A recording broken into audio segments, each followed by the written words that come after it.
Yesterday we were doing the topic of judiciary, and judiciary's concept, or basically in the context of judiciary, we had seen till Article 146. Today we would continue, though in terms of the discussion, in terms of article, आपको पता है 124 to 147 is judiciary. We have seen till 146, 147. I had told you that you will do it yourself. Exam context में है नहीं उसका. So as per the articles, we have done all the articles in terms of Supreme Court, and simultaneously we had done for the High Court also. जहाँ जहाँ ज़रूरी था वो dimensions मैंने clear कर दिया. However, अब we would be going ज़्यादातर from the mains perspective, ठीक है? We would still get lot of information which would help us in PT. उसमें भी PT में बहुत मदद करेगा. However, ज़्यादा dimension तब mains में context में जाएगा, judiciary के context में. But PT के लिए बहुत information आएगा, ठीक है? Heading लिखिए Independence of Supreme Court. आपकी heading लिखिए Independence of Supreme Court. ये सारे points लिख लीजिए आप. Write down all these points. Independence of Supreme Court, and write down these points.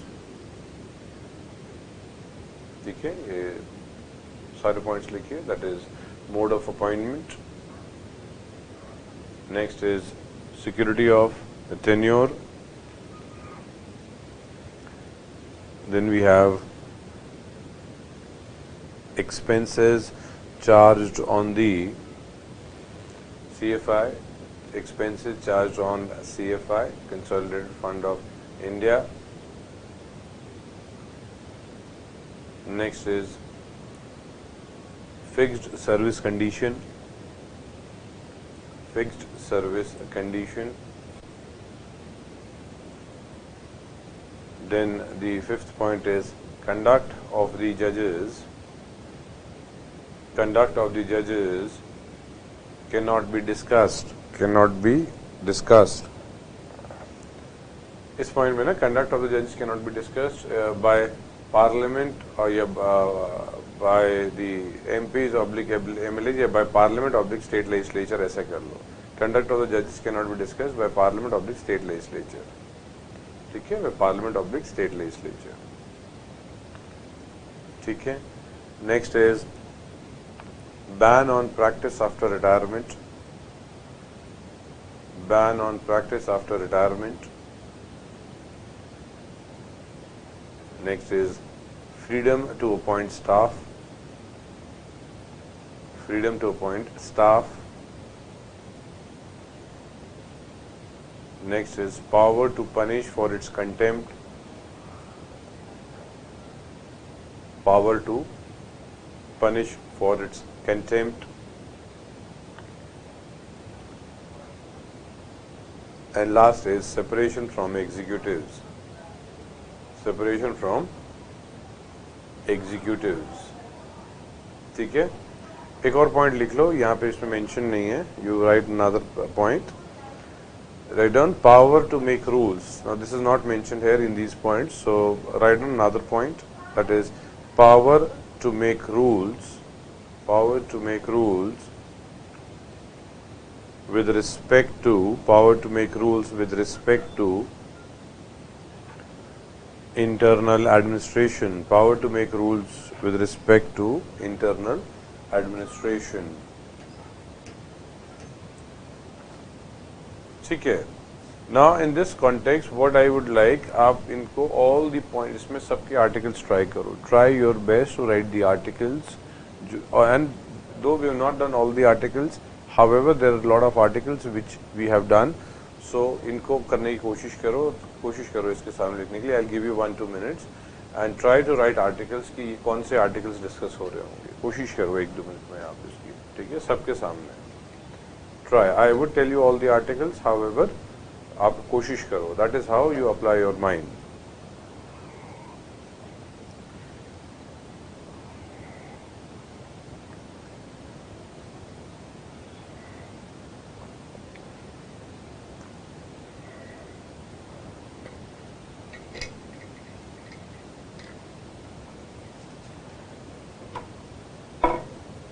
ठीक है. सो देखिए, इन टर्म्स ऑफ, चलो एक बार ट्राई कर लो. Mode of appointment, security of tenure, expenses charged on to CFI, fixed service condition, conduct of judges cannot be discussed. देखो total 10 point लिखे हैं, 9 तो बोर्ड में, 1 आई हैव डिक्टेटेड. कोशिश करो, I will give you total 2 minutes मिल जाते हैं. चलो we have got, I will give you 2 minutes. Security of tenure, expenses charged on CFI, fixed service condition, conduct of judges cannot be discussed, ban on practice after retirement.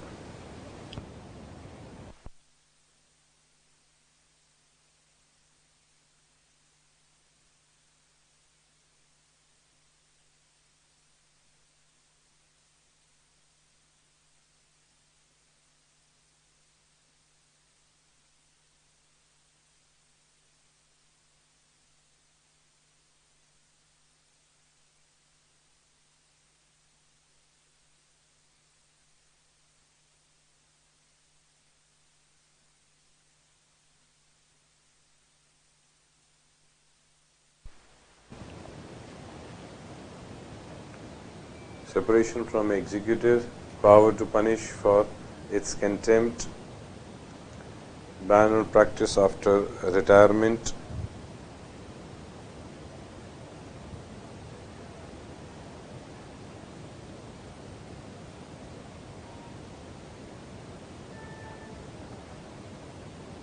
ठीक है. So what we'll do now, we'll basically discuss. Now though we have discussed all these things, mode of appointment अगर आप देखेंगे तो it's actually 124 itself.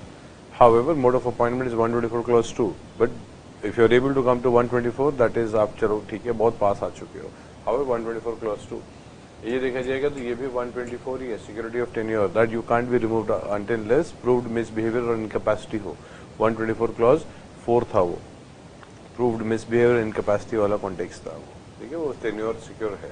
Expenses charge on CFI, consolidated fund of India, अगर आप देखेंगे हमने लिखा था 146.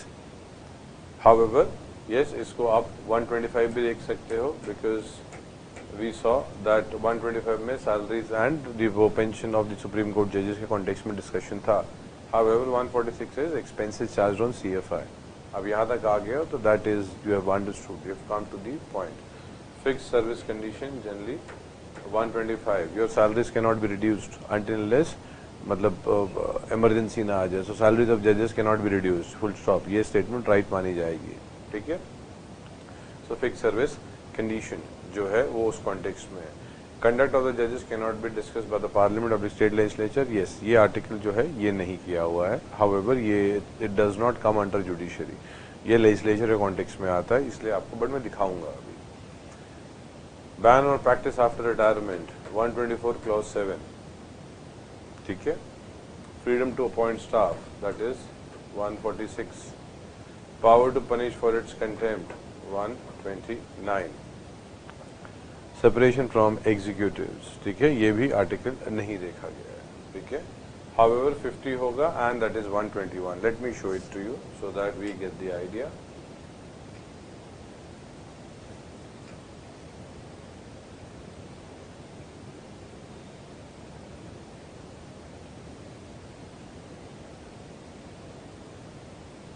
हम देखेंगे article 50, that is separation of judiciary from executive. तो that is what the last point अगर आप देखेंगे, second last point, that is separation of judiciary from executive.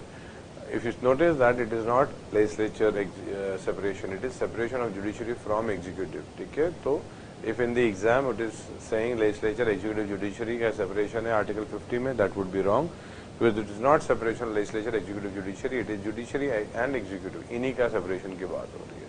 And truly यही separate होना चाहिए. That is what we want. ठीक है. Another one जो है, we've got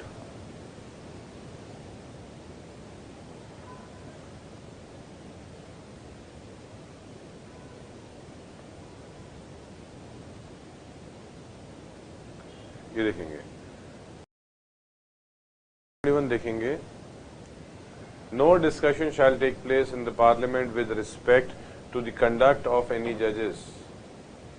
Conduct of any judge of the Supreme Court and High Court in discharge of his duties except on the motion for presenting an address. जब तक आप इनको निकाल नहीं रहे हो, till the time you are not removing the judge of Supreme Court or High Court, you cannot discuss about their conduct. इससे क्या होगा ना, थोड़ा सा जजेस पे प्रेशर आ जाता है कि उनके बारे में कुछ बोल दिया हो या कुछ है, तो ये बहुत मतलब generally restriction is not there in legislature. However ये बहुत स्ट्रॉन्ग रेस्ट्रिक्शन दी हुई है that you can't discuss the conduct. Let's say today आज कोई सीजीआई ने कोई जजमेंट दे दी, तो लेजिस्लेचर में उस जज का कंडक्ट किया, ऐसा कैसे ये जज बोल सकता है, वैसे कैसे, ये नहीं डिस्कस होगा. हाँ, लेजिस्लेचर अगर वो निकालना चाहता है तब वो प्रोसीडिंग जब इनिशिएट होगी तब डिस्कशन आ सकता है. तो अगर स्टेटमेंट आती है कंडक्ट ऑफ द जजेस can not be discussed, full stop, वो भी सही स्टेटमेंट होगी. ठीक है, that can never be discussed, वो तो बात अलग है. नो, वो स्टेटमेंट गलत हो जाएगी, कैन नेवर बी डिस्कस्ड. ठीक है, we have got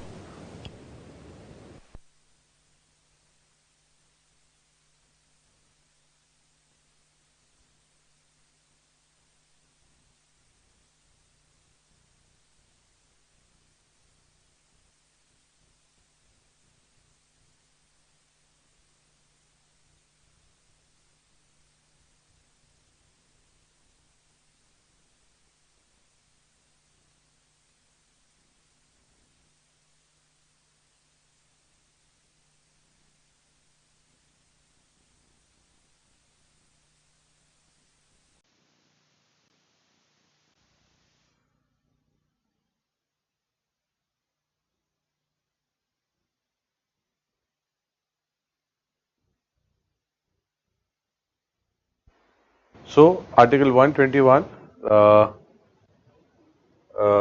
We were, I was quiet for some time, so for few seconds, don't think it disconnect हुआ है. We were checking audio from this side. We felt that there is some problem with the audio, so I've not said anything. अगर वो बीच का जो pause दिखा होगा, that is we were trying to check the audio.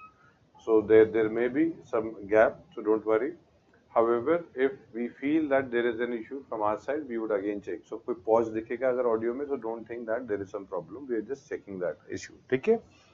So 121, तो वो article में 121 आपको लिखना है, right? That is if or when we talk about the article 121 or we were talking about the separation of the executive from judiciary, वो भी एक power point था, मतलब एक पॉइंट था.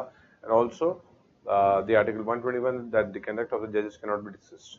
ठीक है, and हाँ, रिमूवल कर रहे हैं तो होगा वो. अगर सिर्फ इतना लिखा है कंडक्ट ऑफ द जजेस can not be discuss full stop, वो सही माना जाएगा. कैन नेवर बी डिस्कस तब गलत होगा. And power to make rules for its own, let's say वो खुद के लिए रूल्स बना सकता है, वो 145 आर्टिकल है, वो तो हमने देखा हुआ है कि कल बताया था ना कि सुप्रीम कोर्ट ने रूल्स बनाए हुए हैं 2013 के अपने लिए. सो ओवरऑल कॉन्टेक्स्ट क्या है, ये एक इंडिपेंडेंस की ऑफ जुडिशरी मेंटेन होती है इससे. अगर एग्जाम में पीटी में आ सकते हैं सारे पॉइंट्स में से कुछ पॉइंट्स लिखे होंगे, and then you will have to identify which of these secures independence of judiciary. ये तो लिखा होगा इंडिपेंडेंस ऑफ सुप्रीम कोर्ट, या तो लिखा होगा इंडिपेंडेंस ऑफ जुडिशरी, दोनों में सेम ही मतलब आ रहा है. तो ये सारे के सारे पॉइंट्स में से जो अगर मेंशन्ड है, आप उनको एक्सेप्ट करेंगे कि यस ये इंडिपेंडेंस ऑफ जुडिशरी मेंटेन करते हैं. जो पॉइंट्स नहीं है उसमें मेंशन, फिर आप वो मान लेंगे कि यस वो नहीं है, but we'll have to see exactly कोई और जगह तो नहीं है. ऑल्सो मेंस में हो सकता है क्वेश्चन आ जाए, इंडिपेंडेंस ऑफ जुडिशरी जो है वो कॉन्स्टिट्यूशन मैंडेट करता है. तो जब वो मैंडेट करने की बात आ गई, तो यही सारे प्रोसीजर्स आपको लिखने हैं या यही सारे आर्टिकल्स लिखने हैं, उन्हीं को डिफाइन करना है. बेसिक स्ट्रक्चर में जाएंगे, separation of executive from judiciary. Not ये आर्टिकल 50 जो लिखा है, ये तो डीपीएसपी का पार्ट है जो कि नॉन इन्फोर्सिबल है. हाउएवर आप डिस्कस करेंगे तो मतलब एक स्टाइल, एक तरीका है लिखने का. जब आप लिखेंगे तो अपने आप समझ में आएगा, कि हमें भी समझ में आएगा कि कहाँ आप मिस्टेक कर रहे हैं. आप लिखेंगे and then you show it to us. You will submit it on the portal and it will get evaluated. एक हफ्ते के अंदर, मतलब 7 days is the time जब evaluation हो जाता है, तो आपको पोर्टल में 7 day मैक्सिमम आ सकता है. However, अगर नहीं है किसी रीजन की वजह से, टेक्निकल रीजन जो भी है, you will speak to your mentor and they will guide you accordingly. ठीक है. Now heading लिखिए judicial review. Heading is judicial review. Judicial review ये हेडिंग है. अब सेपरेटली हमारा जो डिस्कशन आएगा that is of judicial review.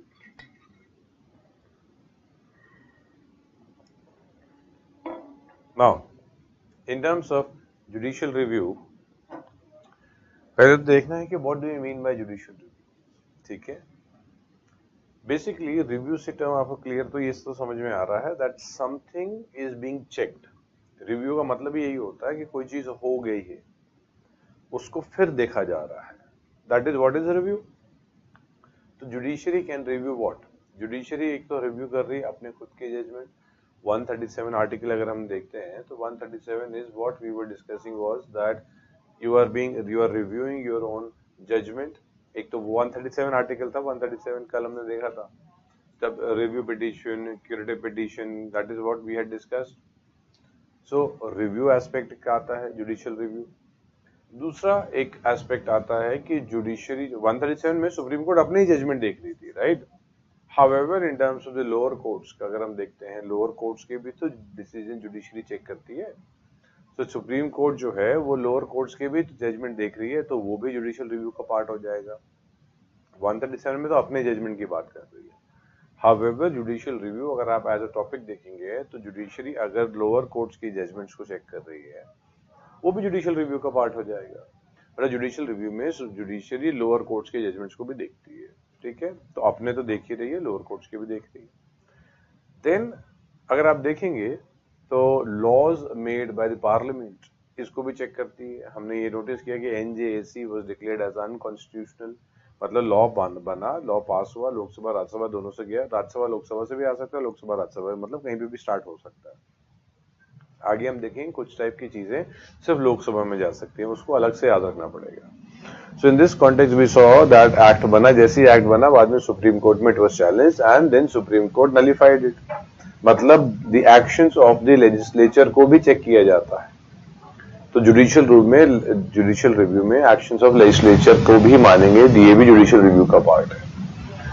And executive action, कोई एग्जीक्यूटिव कुछ काम कर रहे हैं, जैसे कोई मान लो कोई डिमोलिश कर रहे हैं बिल्डिंग और उसके कॉन्टेक्स्ट में किसी ने बोला जुडिशरी को चेक करे, जुडिशरी ने बोला अरे तो इलीगल है, ऐसे नहीं करना चाहिए आपको, तो वो कॉन्टेक्स्ट में भी सवाल उठ सकता है। मतलब सवाल उठ सकता है इन द सेंस ये भी रिव्यू का पार्ट है कि एग्जीक्यूटिव कुछ गलत काम नहीं करेंगे, डर के मारे कि भाई हम कुछ करेंगे तो कहीं सुप्रीम कोर्ट या जुडिशरी रोक ना दे इस बात को। तो ओवरऑल पॉइंट क्या आता है that judicial review means that executive and legislative actions as well as actions of the judiciary जो है उनको चेक करना होता है, judicial review वही कहा जाता है। That is what is judicial review, ठीक है। तो इसमें क्या कीजिए, लिखिए पहले आप लिखिए, राइट डाउन judicial review को लिखिए आप। Power of judiciary to consider, power of judiciary to consider, comma, scrutinize, power of judiciary to consider, comma, scrutinize laws formulated by legislature and executive actions and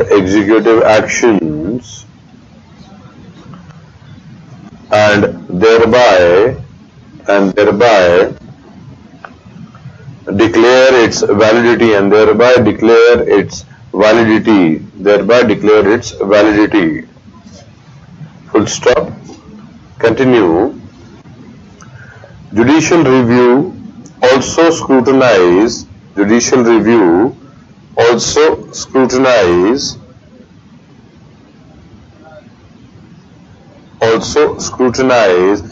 validity of judgments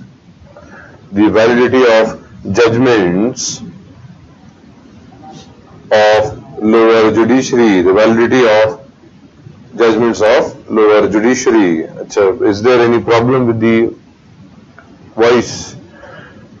So give us few seconds, we'll try to rectify it. एक बार मतलब the complaint what I'm getting is there is some issue with the sound, so let us check the sound again. I will start from the judicial review के starting से वापस से मैं बताऊंगा आपको, don't worry, थोड़ा सा let's test it again, ठीक है। Audio is not clear, ठीक है। We've got sound system problem, sir, volume is very low, we trying to fix, ठीक है। अभी जुडिशियल रिव्यू फिर से बताऊंगा, थोड़ा सा टाइम दीजिए। I would keep on speaking ताकि चेक होता रहे कि कहाँ प्रॉब्लम है। टेक्निकल इशू होगा, जनरली होता नहीं है। However, we are trying to fix it, ठीक है। तो bear with us for some time and things would be sorted out, ठीक है।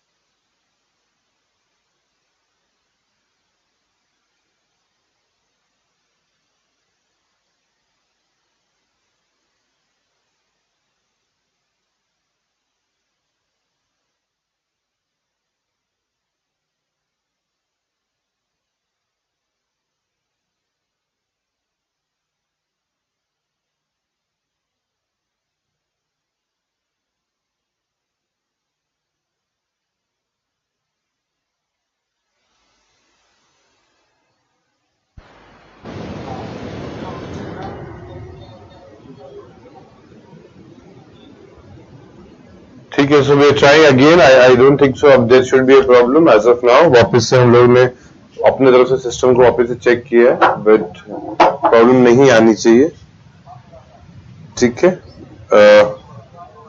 We're still trying to test it.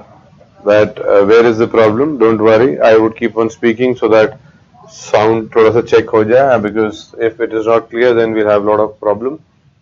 क्योंकि आपको समझ में नहीं आएगा, so we're trying. And आप जब clear हो जाएगा, so do mention that it is clear. All the students would, all means कोई भी अपने सेंटर से अलग अलग स्टूडेंट जो हैं वो अपना मेंशन कर सकते हैं साउंड के लिए। जैसे ही क्लियर हो जाएगा, so we'll continue. So got okay.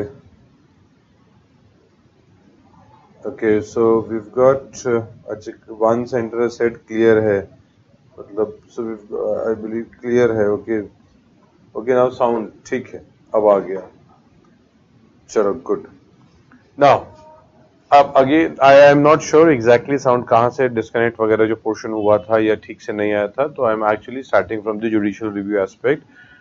If you want me to go before the judicial review, important जो हमने इंडिपेंडेंस ऑफ सुप्रीम कोर्ट में लिखा था, अगर इफ यू वांट मी उस वो वहां से करना है, मतलब to start the class from the starting, do let me know, otherwise I start from judicial review, ठीक है। एक बार वापस से आप क्रॉस चेक करके मुझे बता दें कि आपको सुनाई कब से नहीं दिया है, from the starting of the class और फ्रॉम द जुडिशियल रिव्यू से स्टार्ट कर दें, एक बार बता देंगे तो अकॉर्डिंगली आई विल।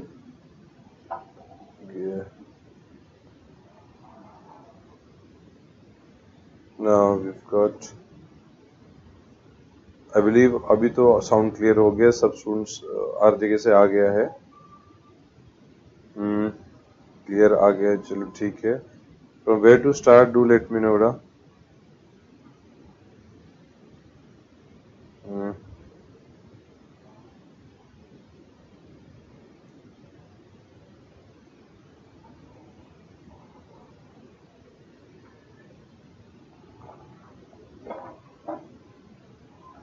ठीक है, सो एज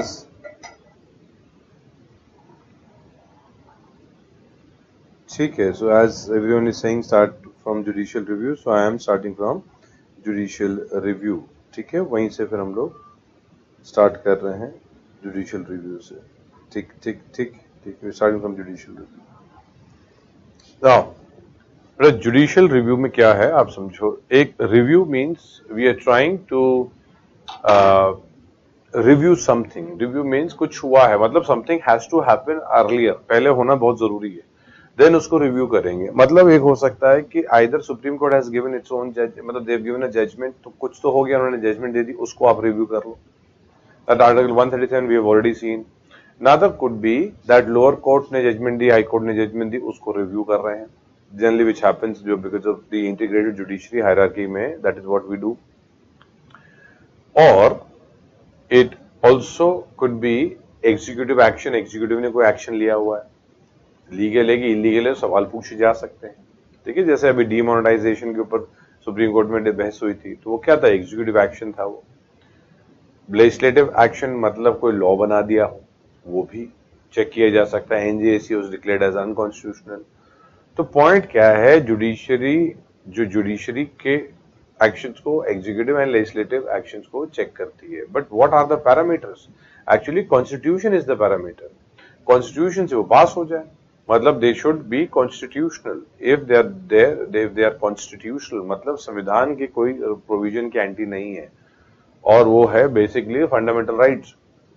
अगर उसके कॉन्टेक्स्ट के अगेंस्ट नहीं है तो उसको दिक्कत नहीं होनी चाहिए. तो it will be tested and if it passes तो कोई दिक्कत ही नहीं होती है. ठीक है, लिखिए, अब लिखिए आप. ठीक है, right on. Power of judiciary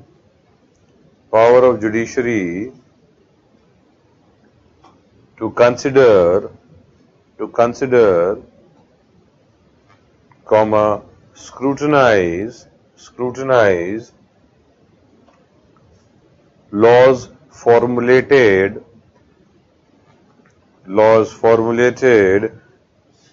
by legislature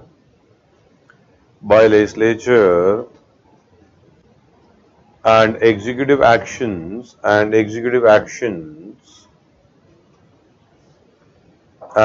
thereby declare its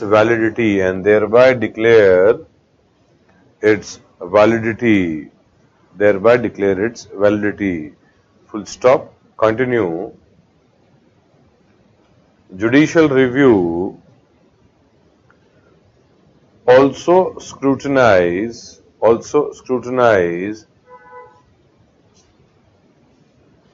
the validity of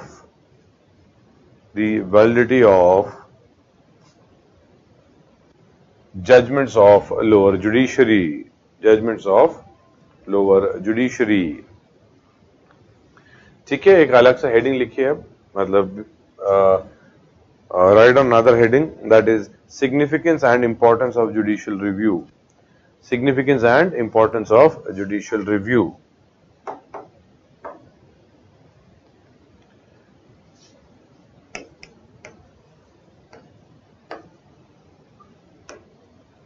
ठीक है, तो we have got John lock.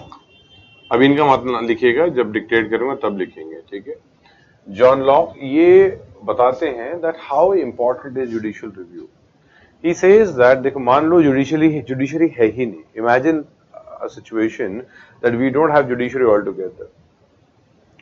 तो लॉज तो बनेंगे ही, लेजिस्लेचर बनाएगा, जुडिशरी नहीं है ना हमारे एग्जाम्पल में. तो अब वो लॉज बोल क्या रहे हैं, एग्जैक्टली उन लॉज का मीनिंग क्या है, ये कौन बताएगा? हर इंस्टीट्यूशन अपने फेवर में उसको इंटरप्रेट करता रहेगा. लेजिस्लेचर बोलेगा अच्छा देखा इसका मतलब ये होता है, एग्जीक्यूटिव ये बोलेगा, हर इंस्टीट्यूशन उसको अपनी मर्जी से इंटरप्रेट करेगा कि उनका फायदा हो जाए. हाउएवर इससे बहुत बड़ा नुकसान क्या है, क्योंकि जो एक बायसनेस होगी, जिसके पास पावर होगी वो सही हो जाएगा, क्योंकि पावर उसके पास है, उसने इंटरप्रेट किया, उसने बोला ऐसे ही होना चाहिए रूल. पावर हो गया, किसने बोला ऐसे है तो ऐसे ही होना चाहिए. तो ओवरऑल व्यू क्या है कि न्यूट्रल एक बॉडी होनी बहुत जरूरी है. That is what is judiciary. Judiciary एक न्यूट्रल बॉडी होती है एंड इसको अगर न्यूट्रल खत्म कर दिया जाए, इसका न्यूट्रलनेस, फिर बहुत दिक्कत हो जाएगी. तो इसका न्यूट्रलिटी कंटिन्यू रहनी चाहिए, इसलिए सेपरेशन बहुत जरूरी है. It's very much required. Now अब अगर न्यूट्रलिटी खत्म हो गई, मतलब नॉट जुडिशरी की, इन जनरल अगर जुडिशरी है ही नहीं तो पूरा सिस्टम ही कोलैप्स कर देगा, क्योंकि हर इंस्टीट्यूशन अपना इंटरप्रेट करेगा, फिर बाद में लड़ाई हो जाएगी उनकी आपस में. कोई बोलेगा ऐसा बोलता है, कोई वैसा बोलता है. तो जॉन लॉक ने जुडिशियल रिव्यू को सिविलाइजेशन से जोड़ दिया है. He is actually linked it that for the survival of civilization we need to have judicial review. अब सोचो, इतना इंपॉर्टेंट चीज को जोड़ दिया है कि अगर जुडिशरी हट गई, जुडिशरी काम क्या है, रिव्यू ही करना तो काम है, तो अगर ये हट गया तो पूरा सिस्टम सत्यानाश हो जाएगा. ठीक है, you can understand how important, how significant is judicial review. ना देखो, significant and important of judicial review में क्या क्या चीजें आती हैं. देखो क्या है कि कोई भी एग्जीक्यूटिव या कोई भी पर्सन इलीगल काम नहीं करेगा. अगर वो करेगा तो उसको पता है जुडिशरी है वहां पे, उसको सजा मिल जाएगी. Agreed, there are people who will do illegal work. लोग होंगे जो इलीगल काम भी करेंगे, तो उनके लिए सजा होती है जब भी पकड़े जाएंगे तो, राइट।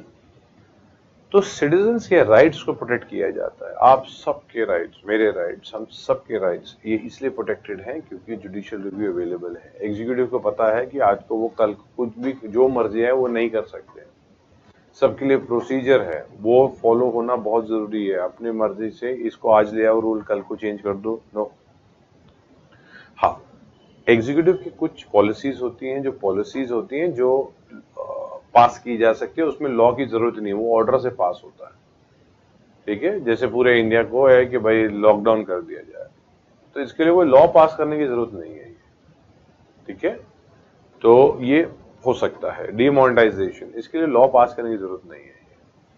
तो ओवरऑल कॉन्टेक्स्ट है, हर चीज के लिए लॉ पास होने की जरूरत नहीं होती है। लॉज बड़े कॉन्स्टिट्यूशन है, उसके थ्रू लॉज बने हुए हैं और उन लॉज से सोर्सेज बहुत सारी चीजें ली हुई है। तो बहुत बार क्या होता है, एम्बिग्यूटी होती है। एम्बिग्यूटी मतलब ग्रे एरियाज। ग्रे एरिया मतलब क्लियरिटी नहीं है एग्जैक्टली कि लॉ बोल क्या रहा है। कोई सोचते हैं ये बोलता है, कोई बोलता है वो बोल रहा है, बाद में क्लियर होती है चीजें, जुडिशरी इंटरप्रेट करती है तब।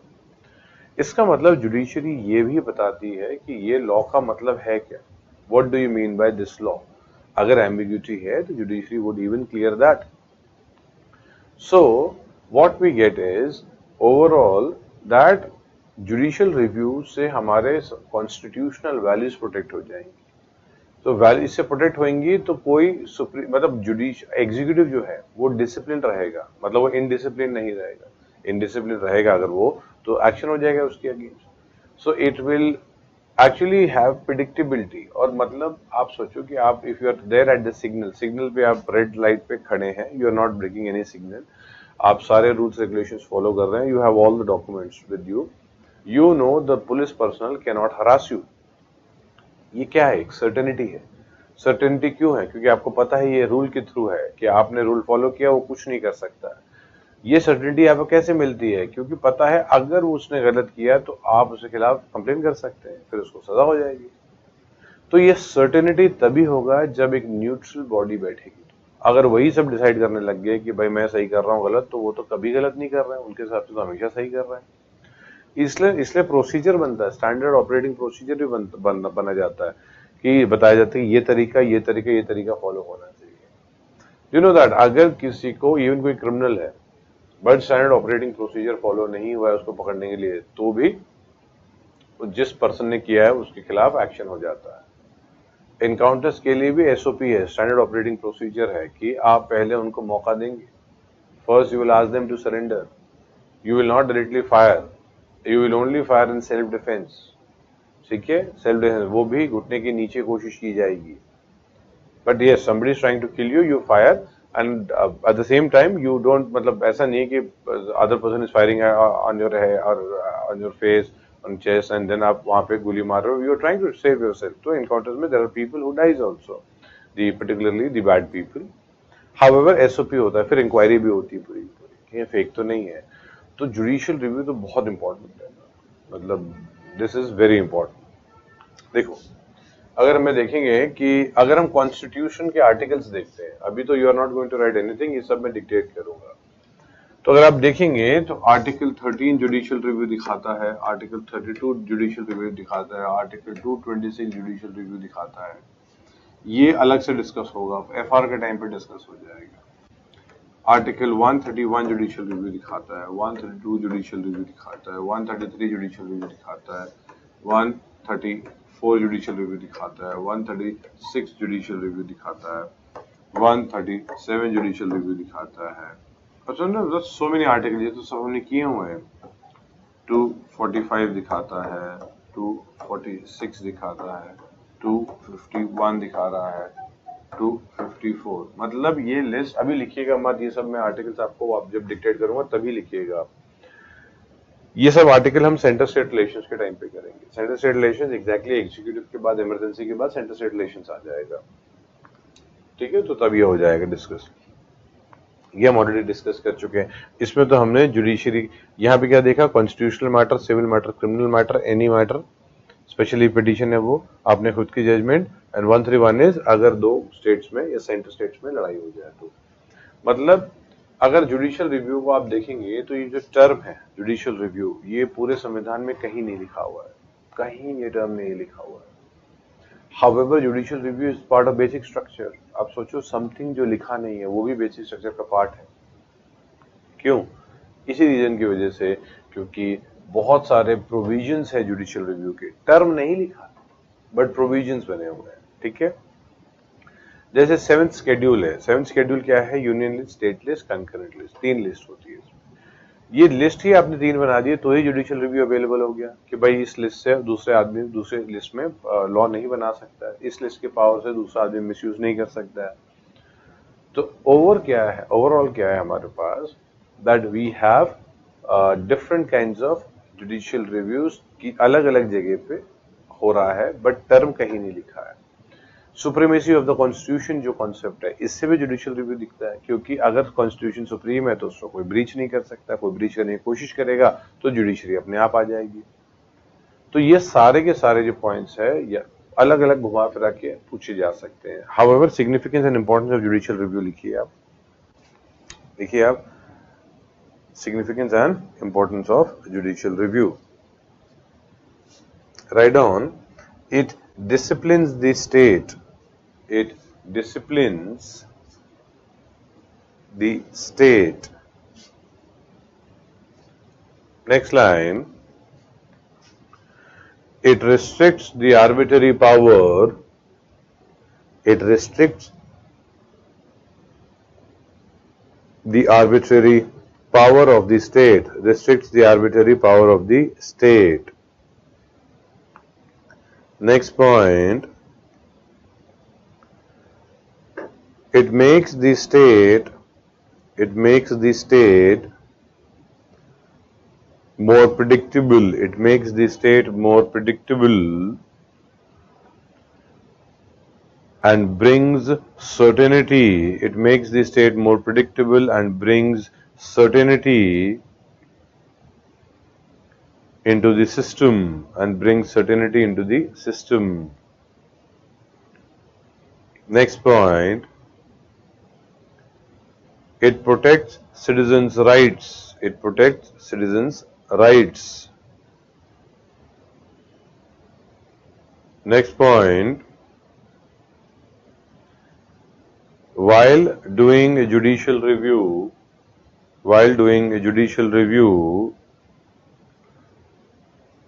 the court also clarifies, while doing the judicial review, the court also clarifies the meaning. The court also clarifies the meaning of ambiguous provisions. Of ambiguous provisions. Last point, to maintain federal equilibrium. To maintain federal equilibrium. ठीक है, एक और heading लिख लीजिए, constitutional provision for judicial review. ये heading है constitutional provision for judicial review.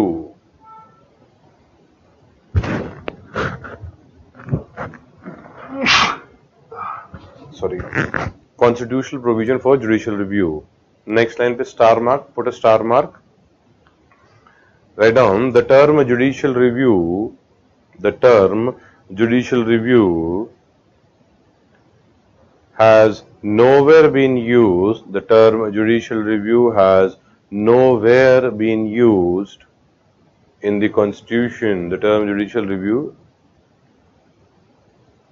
is nowhere, has nowhere been used in the Constitution. ये PT में आ सकता है कि जुडिशियल रिव्यू टर्म कहीं नहीं लिखा है। ठीक है, टर्म कहीं नहीं लिखा है, यस, ये टर्म तो कहीं नहीं लिखा है। Next line, star mark, judicial review is part of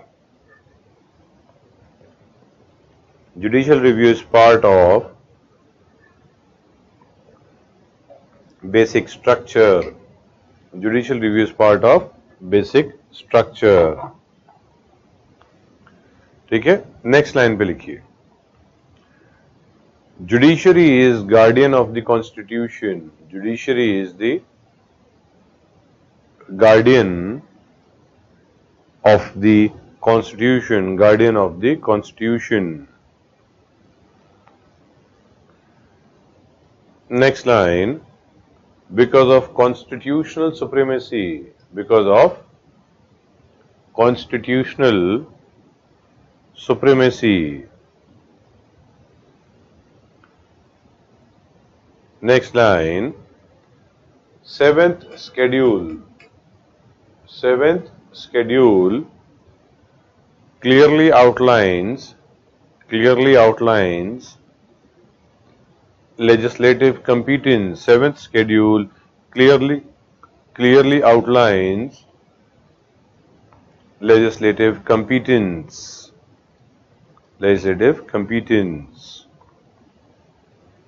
ठीक है, अभी आर्टिकल लिख लीजिए आप। पहले एक लाइन पे ये 13, 32, 2 to 6 लिख लीजिए। नेक्स्ट लाइन पे ये वाली सीरीज लिख लीजिए, उसके नेक्स्ट लाइन पे ये सीरीज लिख लीजिए आप। ठीक है, तो 13, 32, 2 to 6 नेक्स्ट लाइन पे लिखिएगा। 131, 132, 133, ये वैसे ये तो सारे आर्टिकल्स आपको देखते ही पता लग गए हैं, ये तो हम ऑलरेडी कर चुके हैं। We have done all these articles. ठीक है, नेक्स्ट इज 245, 246, 251, 254। ठीक है, 245, 246, 251, 254। So 13, 32, 2 to 6, 131, 132, 133, 134, 136, 137, 245, 246, 251, 254। देखो ये एग्जॉस्टिव लिस्ट नहीं है, मतलब ऐसा मत सोचो कि इसके ऊपर कोई नहीं है। ये सारे आर्टिकल्स मैंने आपको लिख दिए हैं, ये मोर देन इनफ है आर्टिकल। ठीक है, इसके ऊपर भी आर्टिकल हो सकते हैं, मतलब देखा जाए तो 227 भी हो सकता है, ये भी जुडिशियल रिव्यू के कॉन्टेक्स्ट में आ सकता है। ये तो ऐसा कोई बात नहीं है कि और कुछ नहीं हो सकता है। 372 भी हो सकता है।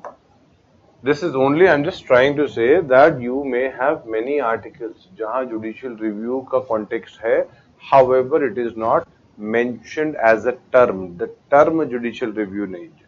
अगर कोई बोले judicial review is not there in the constitution, ये तो गलत हो जाएगा। term जो है वो mention नहीं है कि judicial review कहीं पे लिखा हो। तो आप देख रहे हैं कि ये बहुत इंपॉर्टेंट कॉन्टेक्स्ट है। अगर 7th शेड्यूल है वो लेजिस्लेटिव कॉम्पिटेंस बताता है, सुप्रीमेसी ऑफ द कॉन्स्टिट्यूशन है, फेडरल इक्विलिब्रियम है, मेंटेन करना है, कहीं स्टेट की पावर एनक्रोच ना कर दे यूनियन, तो ये सब के लिए जुडिशियल रिव्यू होना बहुत जरूरी है। तो दो the term is not mention, however it is part of basic structure. ठीक है, एक दो लाइन क्या लिखी है, John Locke, write down John Locke.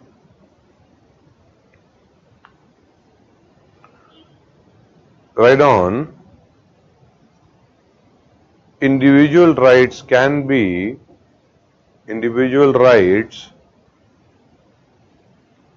protected, individual rights can be protected by an autonomous and independent judiciary. Individual rights can be protected by an autonomous and independent judiciary. Full stop. Continue. Moreover, in the essence,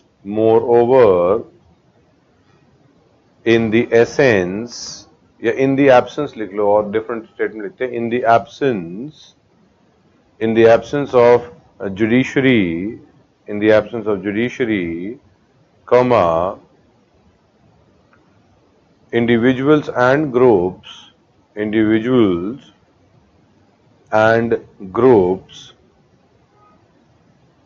would interpret laws, rules,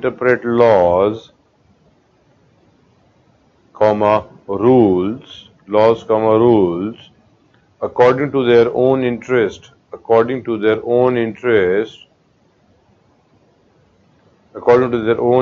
and preferences, and thereby there would be chaos, and thereby there would be chaos. CHAOS. Thereby there would be chaos. Next line. Society to be there.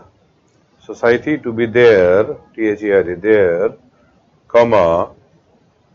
Norms of agreement. NORMS. Norms of agreement should be there. Norms of agreement should be there. And it should be enforced.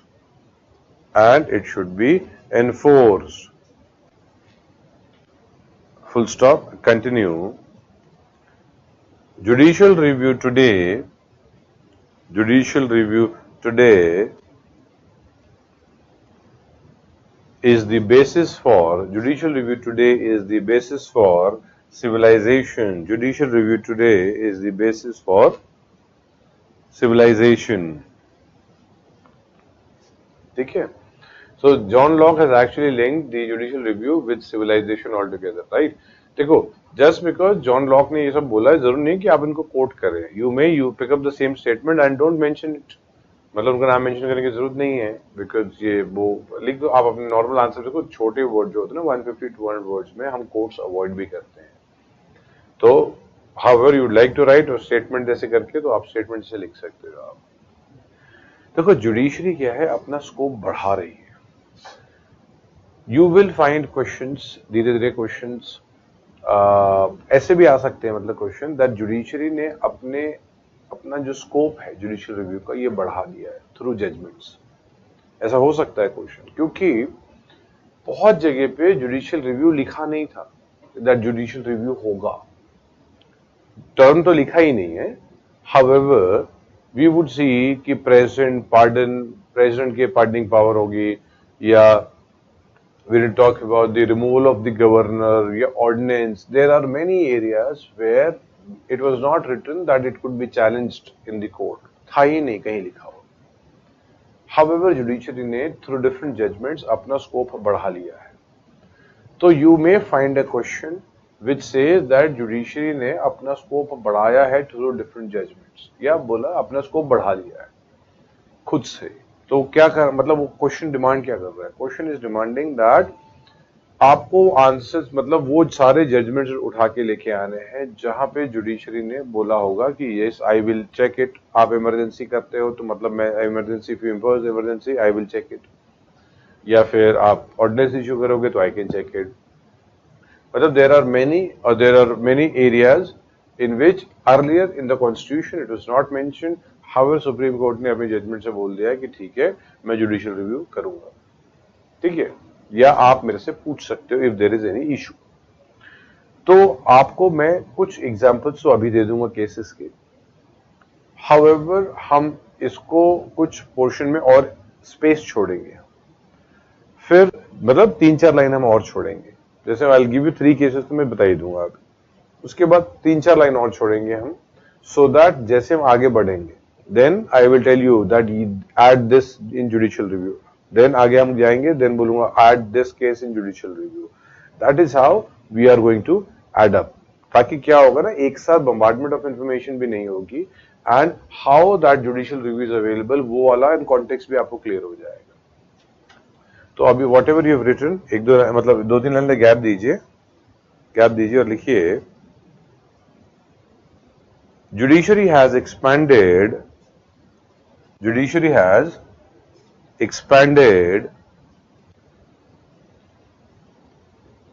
the scope of judicial review. Judiciary has expanded the scope of judicial review.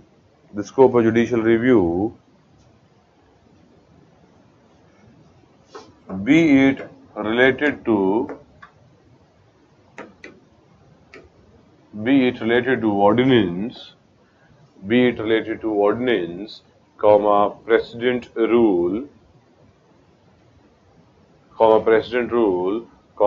good governance. Ordinance, comma, precedent rule, comma, good governance, etc. ठीक है, एक सब heading डालिए इसी के under popular cases. Popular cases.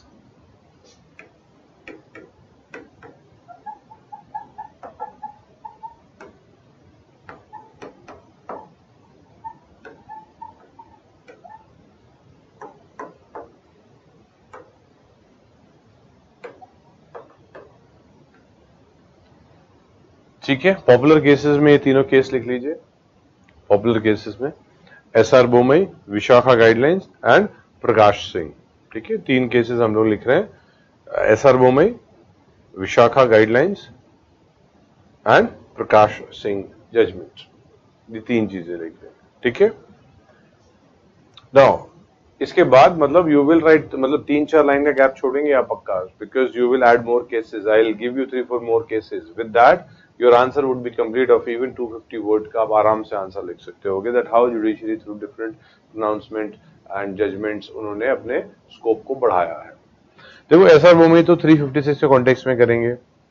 Vishakha guidelines I already told you that 142 के discussion के time पे बताया था आपको, कल ही हमने डिस्कस किया हुआ था that there was an incident and then the Supreme Court finally said that the institution needs to protect their employees and finally guidelines were given।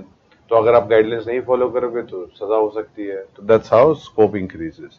Prakash Singh judgment जो है ये पुलिस रिफॉर्म से रिलेटेड होती है। ठीक है, पुलिस रिफॉर्म के context में I will explain you the Prakash Singh judgment, however इसको हम पुलिस रिफॉर्म के टाइम पे लिखेंगे। ठीक है, स्टिल लेट मी सी सम क्वेरीज, इसको कोई क्वेरीज को देखते हैं। we've got if the High Court does not give certification under Article 134 capital A, can one challenge the High Court judgment in the Supreme Court under 136? हाँ बेटा, basically 136 में आप कुछ भी चैलेंज कर सक रहे हो other than court martial military tribunal का। तो अगर high court refuses to give certificate, फिर क्या होता है ना, आप सर्टिफिकेट नहीं दे रहे हैं, उसको चैलेंज नहीं कर रहे हो, आप ये चैलेंज करोगे कि ये केस सुप्रीम कोर्ट को सुनना चाहिए। So if high court does not certify your case, तो आप सुप्रीम कोर्ट में 136 पे जा सकते हो। हाउएवर सुप्रीम कोर्ट हो सकता है मना कर दे, प्रोविजन तो 136 में है, हर कोर्ट ट्रिब्यूनल से जाया जा सकता है। ठीक है,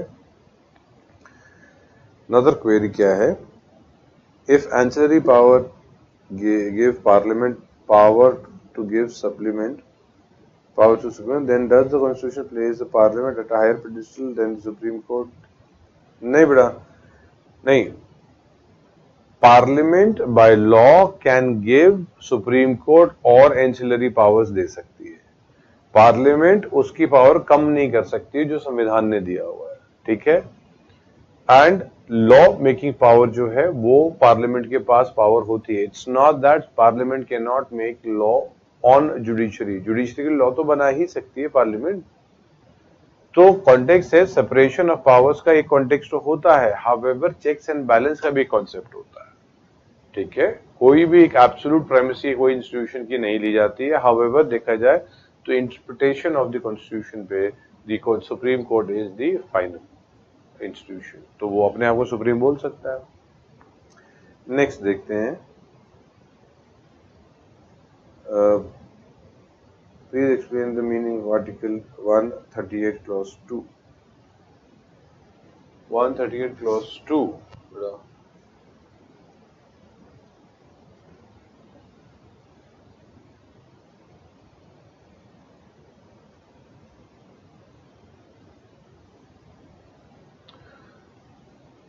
With respect to the Supreme Court shall have such further jurisdiction and powers with respect to any matter as the Government of India and the Government of any state may by special agreement confer, if Parliament by law provides for the exercise of such judicial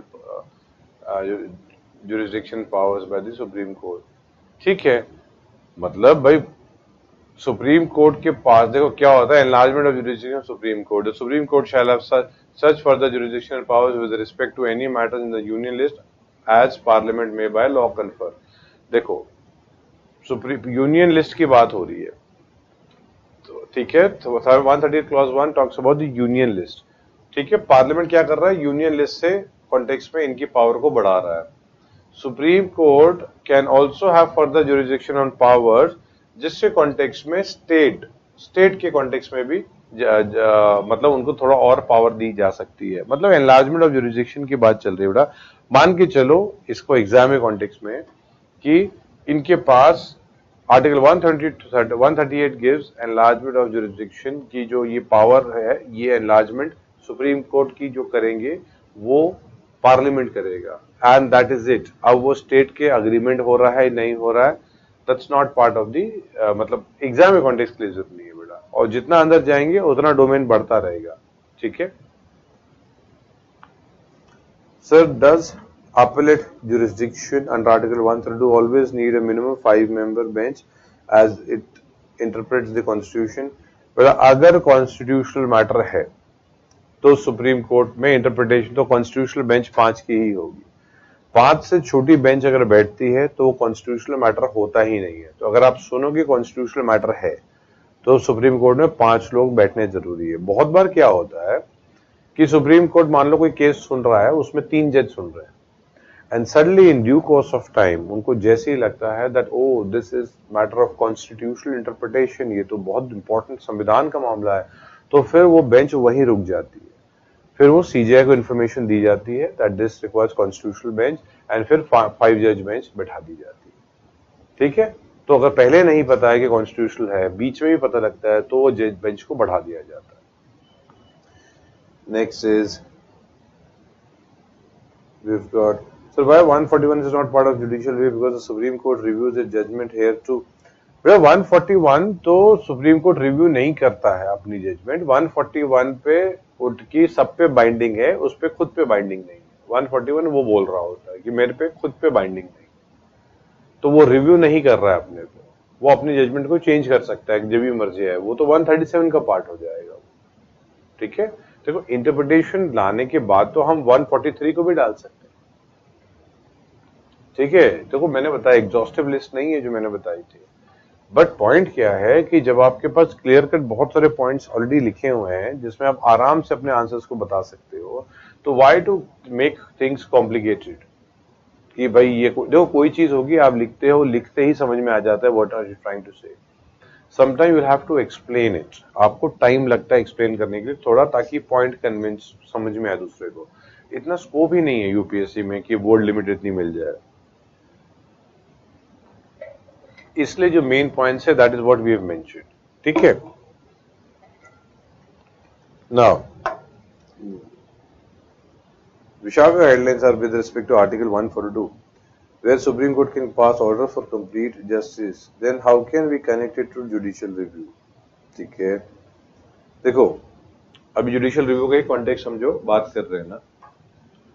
बड़ा क्या होता है, supreme court ने बोल दिया कि एक institute को अपने एम्प्लॉयज को प्रोटेक्ट करना है, उनका सेक्सुअल हरासमेंट नहीं होना चाहिए, और बोल दिया कि भाई एक कंप्लेंट्स कमेटी बनानी है, हर इंस्टीट्यूट में एक कंप्लेंट कमेटी होगी। सुप्रीम कोर्ट ने गाइडलाइंस में बोल दिया, और लेडी आके उसमें कंप्लेन कर सकती है। तो मान लो कोई कंपनी ने कंप्लेंट्स कमेटी नहीं बनाई, कंप्लेंट कमेटी बनाई नहीं, तो क्या होगा, कोई कोर्ट में चला जाएगा, बोलेगा देखो इन्होंने कंप्लेंट्स कमेटी नहीं बनाई, कोर्ट उनको सजा दे देगा। जब तक विशाखा गाइडलाइंस नहीं आई थी तब तक कोई जाके कंप्लेन करता कि दे डोंट हैव कमिटी, तो कोई कोर्ट क्या बोलता, तो क्या करें, कमेटी है ही नहीं तो हम क्या करें, बिकॉज कोई रूल ही नहीं है ऐसा कि बोल रहा है कमेटी हो। तो कंप्लेंट्स कमेटी या समथिंग, जब मैं आपको रुको क्या करना, प्रकाश सिंह जजमेंट समझाता हूं मैं, और क्लियर होगा एग्जैक्टली दैट कैसे जजमेंट से जुडिशियल रिव्यू बढ़ जाता है। बेसिकली जुडिशियल रिव्यू का क्या काम है कि क्या आपने काम सही किया है, क्या आपने गलत काम किया है, क्या आपने और सही किया, क्या पैरामीटर है, लॉ पैरामीटर है, यहां डायरेक्शन हो गया पैरामीटर, क्या आपने डायरेक्शन के अगेंस्ट तो नहीं काम किया, ठीक है। तो I am just going to explain you Prakash Singh judgment, nothing to write, आप सिर्फ सुनिए, ये आपको when we will discuss police reform तब इसको हम लिखेंगे। देखो क्या सीन था,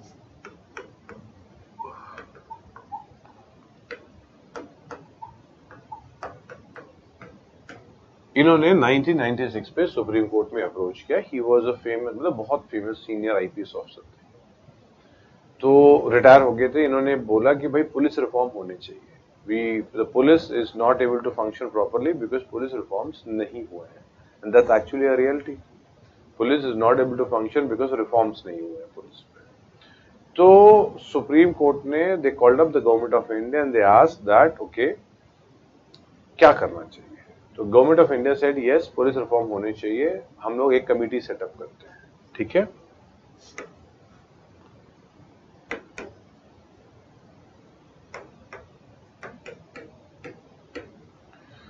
तो Julio Ribeiro committee was setup. Now Julio Ribeiro ये बहुत फेमस आईपीएस ऑफिसर है, मतलब अगर post independence top 10 IPS officer की बात करेंगे तो जूलियो रिबेरो का साहब का नाम आ जाएगा।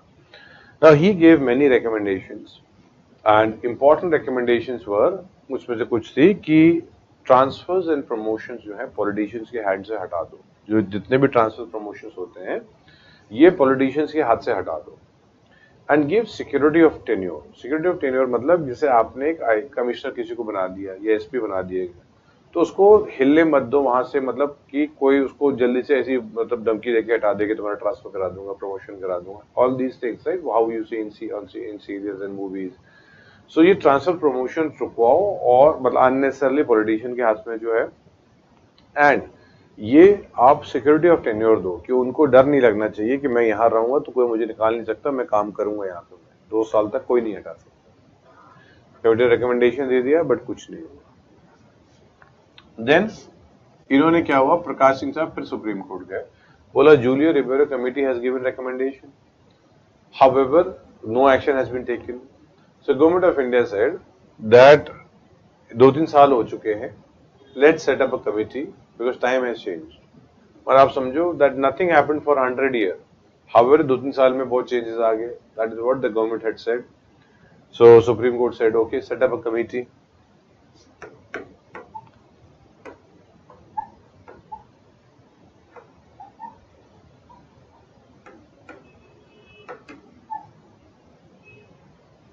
Then Padmanabhiya committee was set up. Padmanabhiya committee also spoke on similar lines. Same he lines में उन्होंने बात की कि remove transfer promotion from the hands of the politician, give security of tenure. हाँ कुछ तो फर्क थे, थोड़े थोड़े पॉइंट्स के फर्क थे, however GS के लिए important थे। Now nothing happened. Now this person again goes to Supreme Court saying that even after the new committee has given recommendation, no changes has happened. Finally फिर क्या हुआ कि सुप्रीम कोर्ट को government ने बोला कि एक कमेटी ने रिकमेंडेशन दी, another committee has given recommendation, let us set up committee की कौन सी रिकमेंडेशन लेनी है, ठीक है।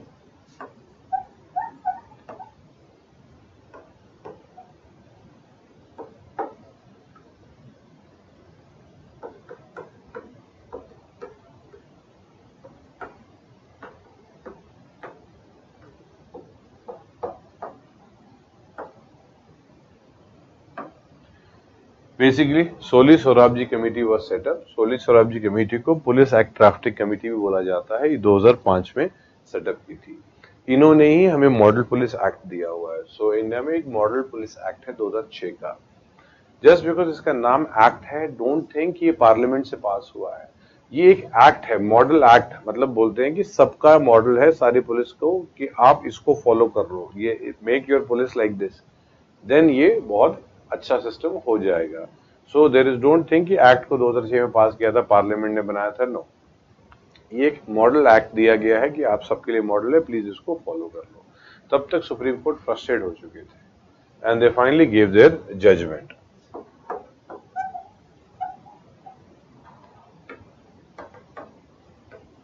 ठीक है, सो 2006 में प्रकाश सिंह जजमेंट आए। तो आप नोटिस कर रहे हो कि एग्जैक्टली कब स्ट्रगल स्टार्ट हुई, 1996 में, एंड फाइनली 2006 में जाके वो स्ट्रगल एटलीस्ट जुडिशरी के थ्रू खत्म हुई। फुल मतलब don't expect the politicians to do many reforms. The political जो पार्टीज होती हैं उनका रिफॉर्म करने का जो ऐसा एरिया जहां पे वो वीक हो सकते हैं वो चांसेस कम होते हैं, ठीक है। तो अपने आप को पावर बढ़ा देते हैं, however weak generally there are many governments who are working and autonomy police को बहुत दी हुई है।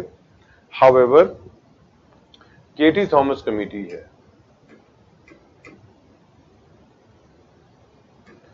ये 2008 में सुप्रीम कोर्ट ने खुद से सेटअप की थी टू लुक इनटू आर और is state interested in doing police reform. ये कमेटी ने बोला है states are indifferent to police reform, वो चाहते ही नहीं है पुलिस रिफॉर्म करना। आप सोचिए, ये तो पॉलिटिक मतलब ये खुद कमेटी ने बताया हुआ है। यही तो सबसे बड़ी प्रॉब्लम है, दैट कमिटी द एग्जीक्यूटिव चाहते ही नहीं है रिफॉर्म करने के लिए। तो अगर आप देखेंगे जब प्रकाश सिंह मान लो जजमेंट दे दी, तो जजमेंट में क्या हुआ कि सुप्रीम कोर्ट ने बोला कि भाई 2 साल का डीजीपी का फिक्स टेन्योर होना चाहिए, डीजीपी का। तो अभी कहीं लॉ तो लिखा नहीं था DGP should have a fix tenure of 2 years. अब ये जैसे ही 2 साल जजमेंट आ गई, अब कोई भी डीजीपी को अगर अपॉइंट किया जाएगा एंड उनको 2 साल से पहले मान लो निकाला जाता है, 1 साल के बाद निकाल दिया, वो डीजीपी कोर्ट में कंप्लेन कर सकता है that I have been removed before 2 years and that is against Prakash Singh judgment. तो जुडिशियल रिव्यू आ गया। बिफोर प्रकाश सिंह जजमेंट किसी को 2 महीने बाद भी हटा देते तो वो कुछ नहीं बोल सकते थे, because there was no rule. यहाँ गाइडलाइंस दे दी कि ऐसा होगा, मैंडेटरी ही होना जरूरी है। जैसे पहले क्या था कि ट्रांसफर्स एंड प्रमोशन जो थे उसके लिए कोई एक बॉडी नहीं सेटअप हुई थी, अब एक बॉडी सेटअप हो चुकी है, कंप्लेंट्स कमेटी। देखो in reality if you see 2022 तक भी not even a single state, एक भी स्टेट ने प्रकाश सिंह जजमेंट की पूरा मतलब लेटर एंड स्पिरिट में नहीं उन्होंने इंप्लीमेंट किया, कोई भी एक भी स्टेट नहीं है। तो 2000 हम लोग इतने साल हो चुके हैं, we still not implemented it in letter and spirit, however we are working towards that. तो अगर गाइडलाइंस को फॉलो नहीं किया जाएगा तो सजा हो सकती है। वैसे ही विशाखा गाइडलाइंस जो दी थी उसको कोई फॉलो नहीं करेगा तो उनको सजा हो जाएगी। तो इससे जुडिशियल सजा देगा कौन? जुडिशरी तो देगी, तो तभी तो जुडिशियल रिव्यू बढ़ गया। ठीक है, तो प्रकाश सिंह जजमेंट के बाद में अगर आपको सिर्फ कमिटीज लिखनी है, कुछ इंपॉर्टेंट कमिटीज, आप वो कमिटीज इनको लिख सकते हो। I am giving you 2-3 minutes. ठीक है, ये कमिटीज आप लिख लो एंड तब तक मैं आपके क्वेश्चंस भी देख लेता हूं।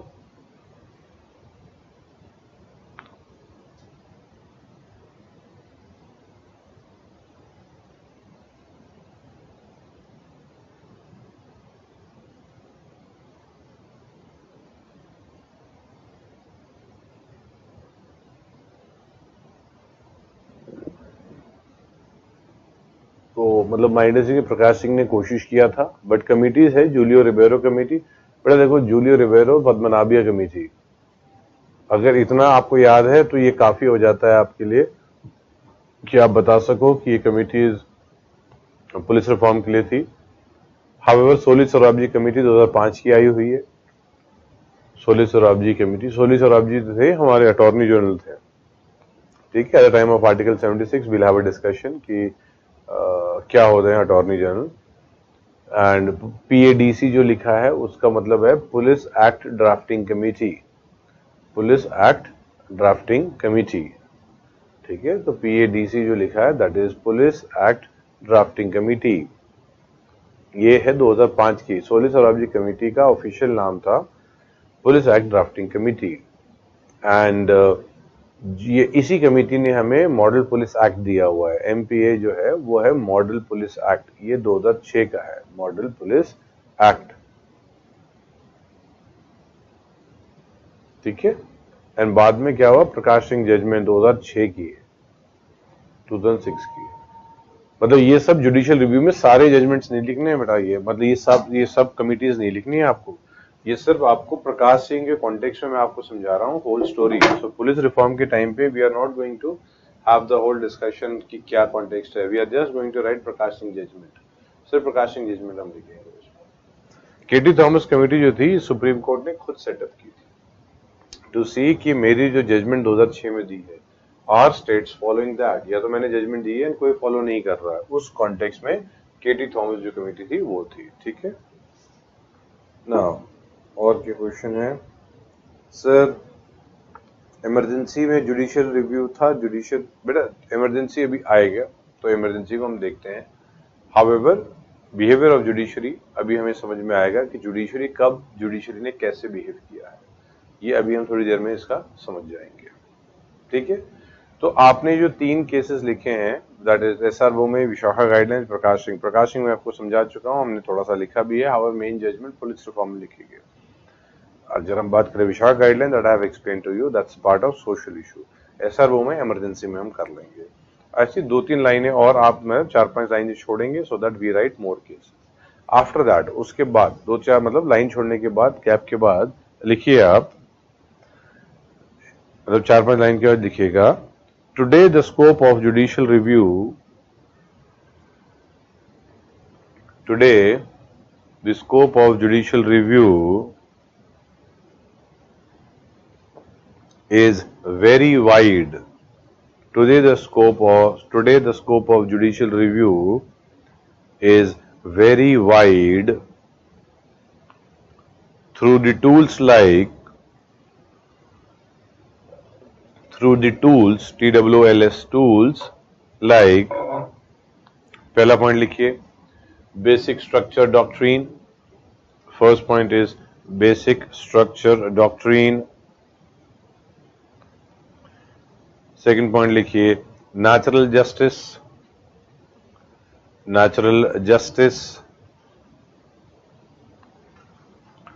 ठीक है. Next point due process of law, due process of law. Next point PIL.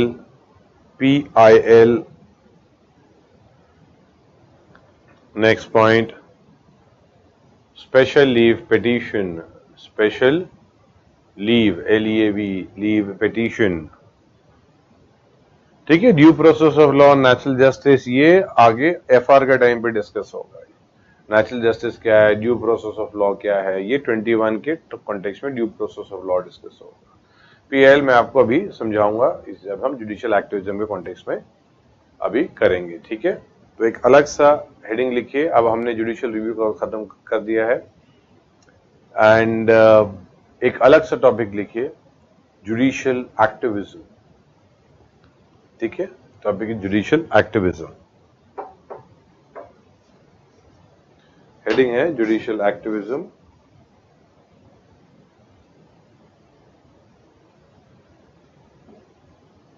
Difference between question of law and substantial question of, हाँ बेटा कोई फर्क नहीं है. सब्सटैंशियल क्वेश्चन ऑफ लॉ कोई नहीं है. आप समझो दोनों पूछ रहे हैं कि भाई क्वेश्चन जो है लॉ में कुछ से रिलेटेड कोई इश्यूज है कि नहीं है.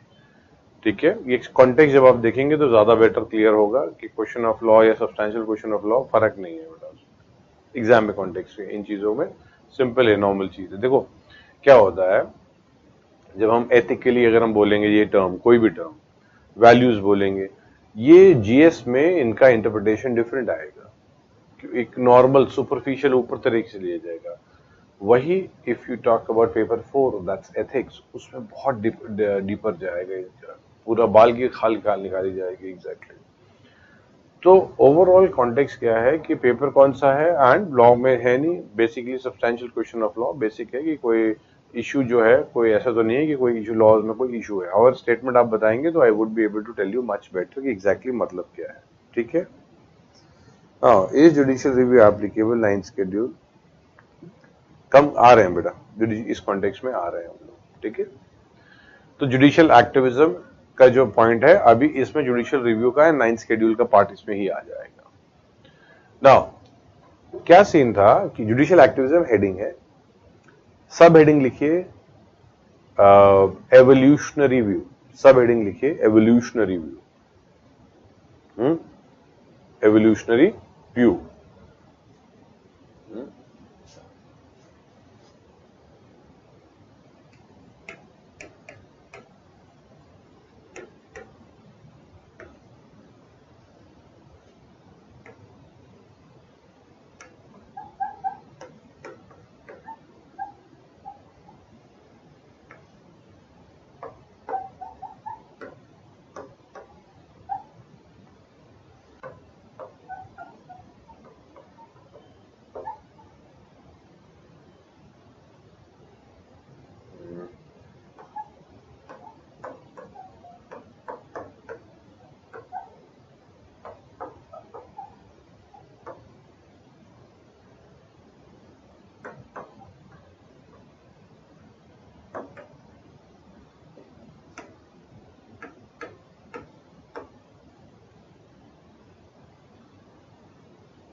इसमें और भी नाम वगैरह आते हैं.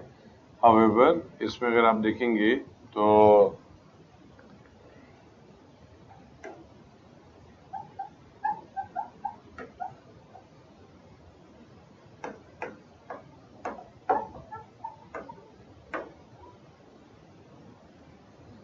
ठीक है, if we look into this area, तो शंकरी प्रसाद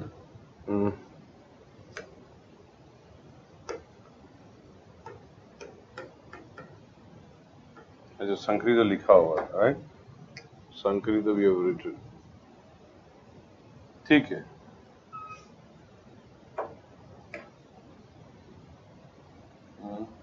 ठीक है।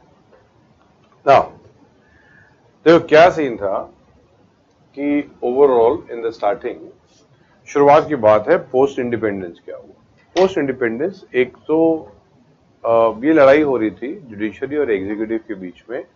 ये जुडिशरी, देखो fight of judiciary and legislature जो फाइट है, ये actually fight of judiciary and executive है।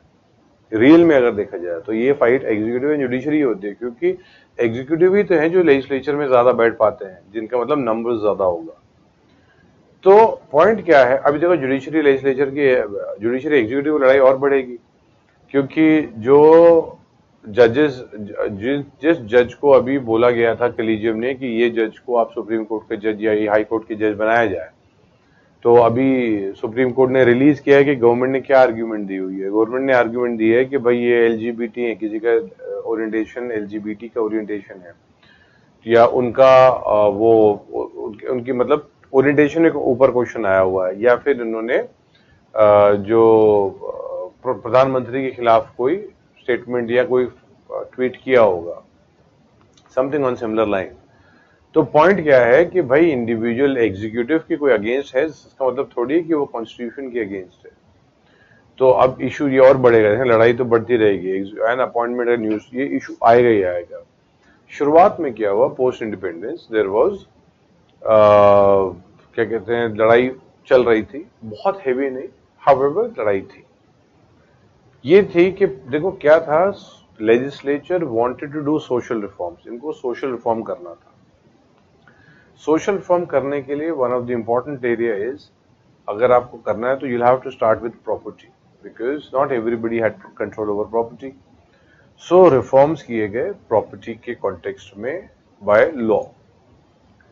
नाउ ये लॉ को खारिज कर दिया गया सुप्रीम कोर्ट ने, हाई कोर्ट ने भी। क्यों?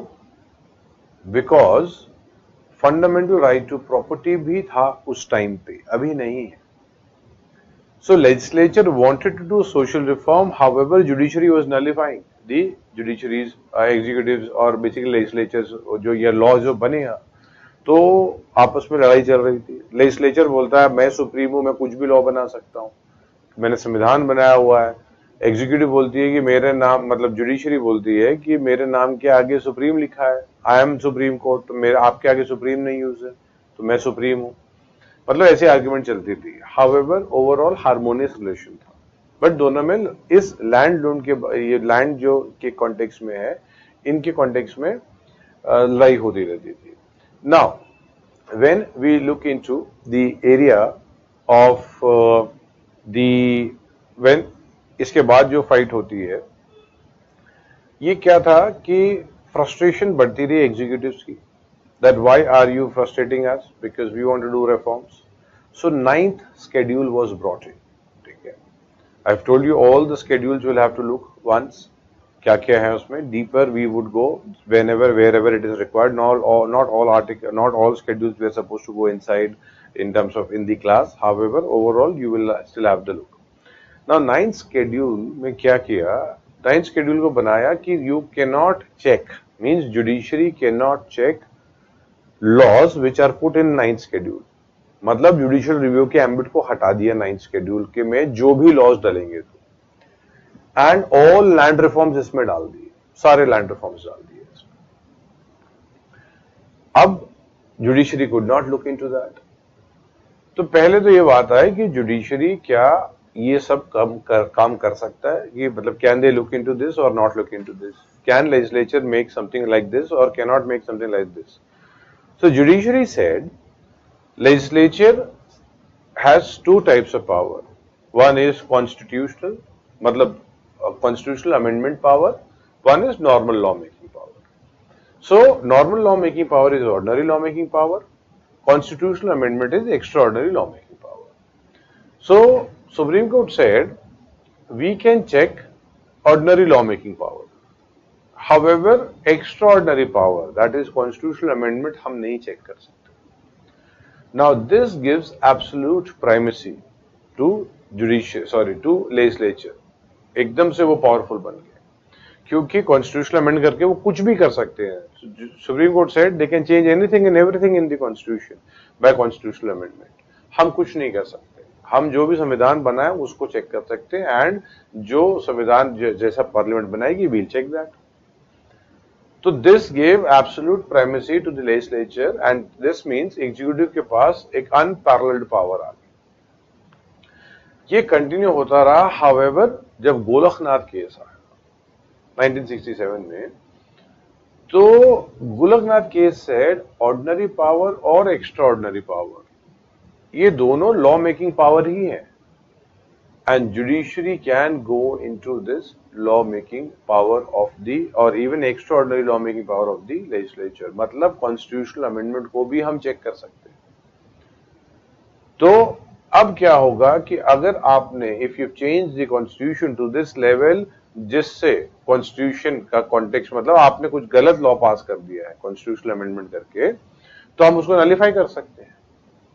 अब power judiciary के पास आ गई. So there was frustration with the executive कि यार ये तो क्या हो गया.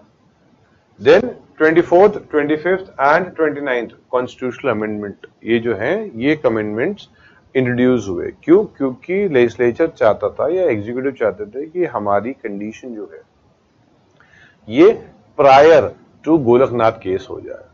तो they wanted to have the conditions which are prior to Golaknath case.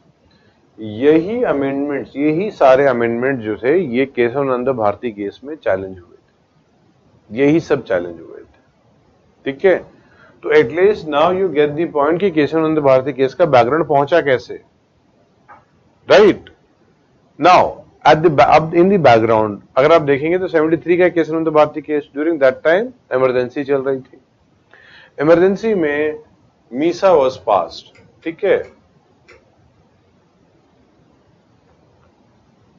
Emergency में मीसा क्या है? Maintenance of internal security. Now क्या है इसमें? क्या हुआ? Individuals could be arrested, could be detained for longer duration of time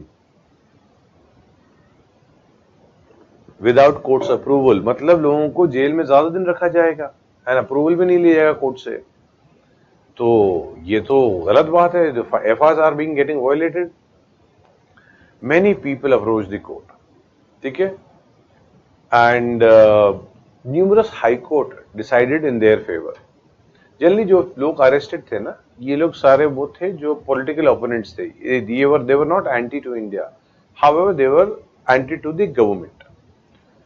So now these people approached the high court. High court ने उनको छोड़ दिया. बोला जान दो, आप जाओ. इनको जो छोड़ा था ये चैलेंज हुए supreme court. And supreme court gave very infamous judgment in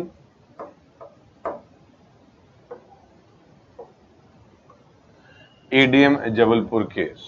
ADM Jabalpur case में बहुत infamous judgment दी सुप्रीम कोर्ट ने कि आप कौन से एफआईआर की बात कर रहे हो.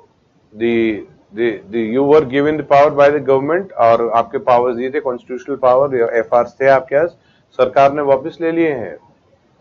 मतलब actually they said we don't have FIRs all together. ADM Jabalpur बहुत ही खराब जजमेंट मानी जाती है. It is termed as a black chapter in the Indian history, particularly in the Indian judiciary.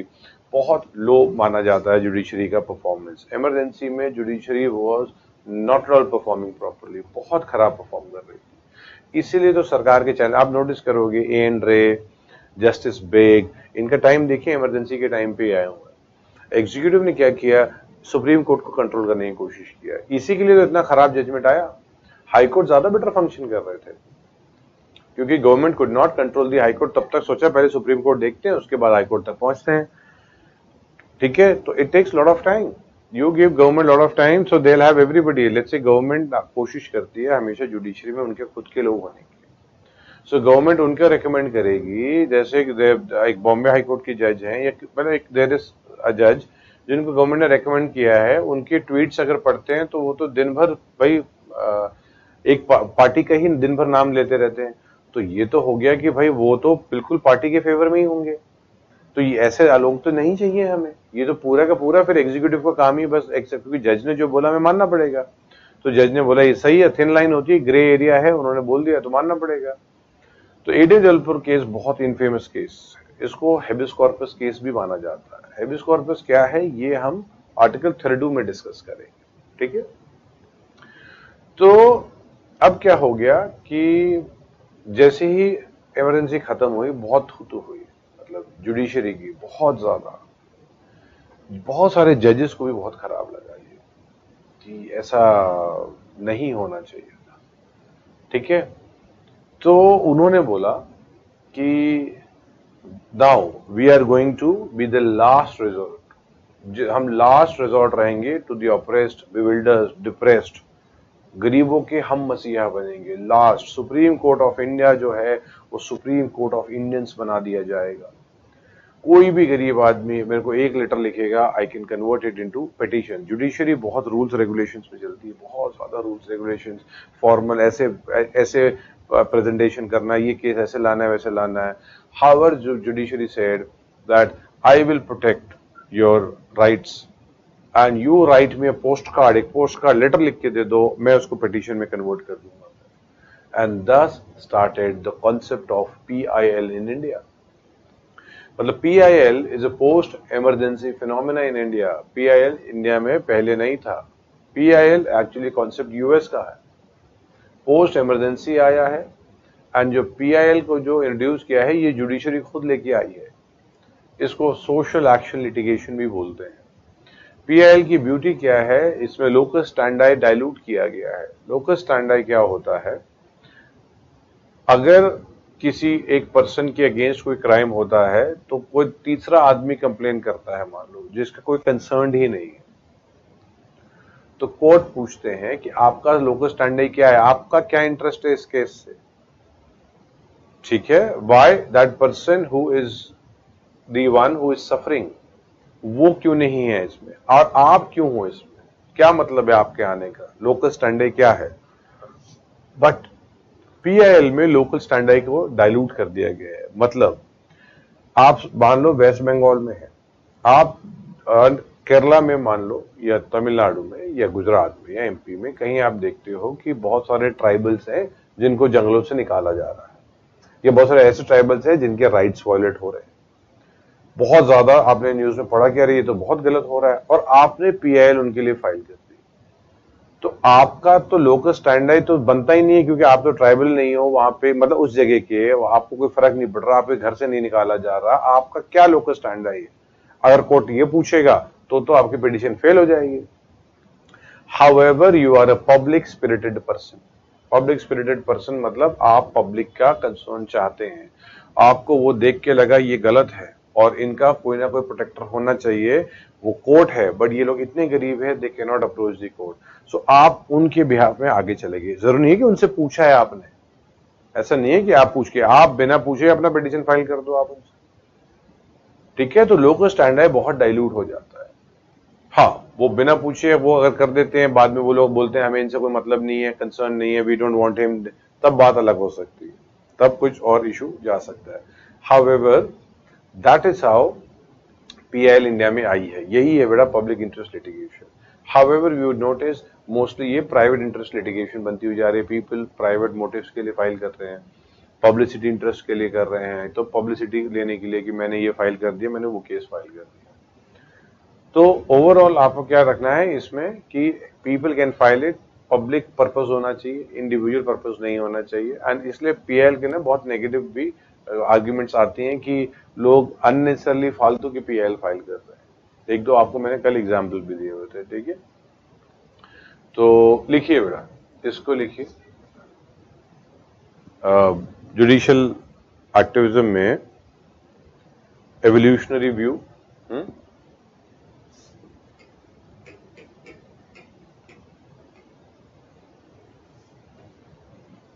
लिखिए आप, एवोल्यूशनरी व्यू लिख रहे हैं। Phase 1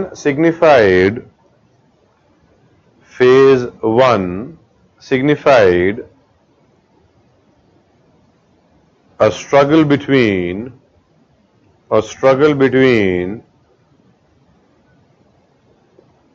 legislature and judiciary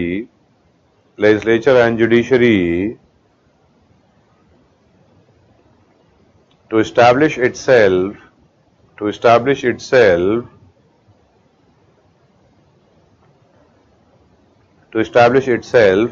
as who is in control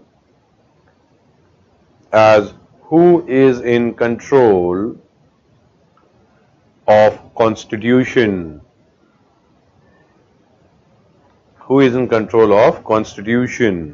ठीक है। ब्रैकेट में लिखिए डिफाइनिंग कॉन्स्टिट्यूशन, ब्रैकेट में लिखिए defining constitution, bracket close, full stop. but largely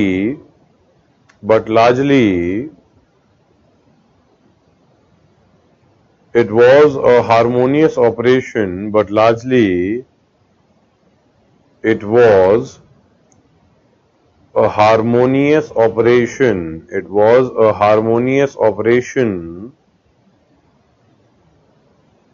between the two. Next line, legislature emphasized its priority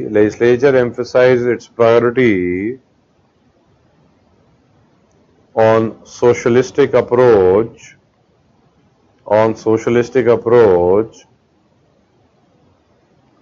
full stop, continue.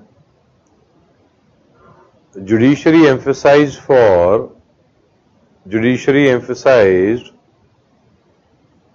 individual rights,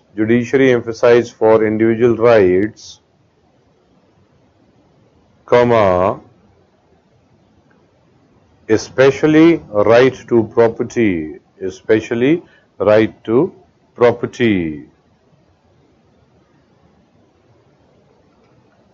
Next line,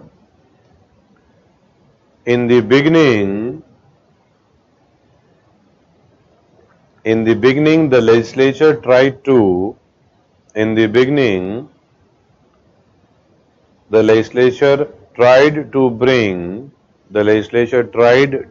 bring a radical reordering,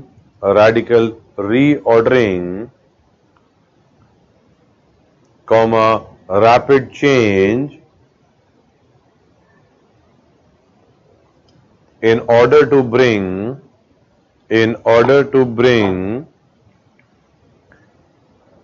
socio-economic changes,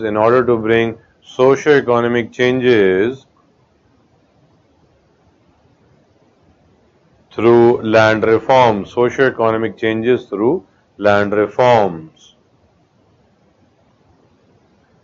next line पे लिखिए, इन A.K. गोपालन, ये सारे cases मैंने board पे लिखे हुए हैं, आप बोर्ड पे चेक कर सकते हैं। इन A.K. गोपालन 1950 in A.K. गोपालन 1950 and C. Dorai Rajan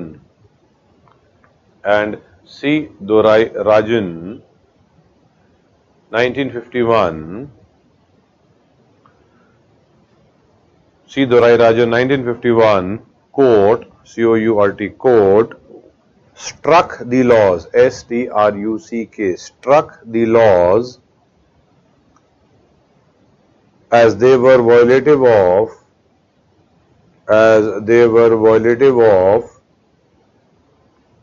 fundamental rights,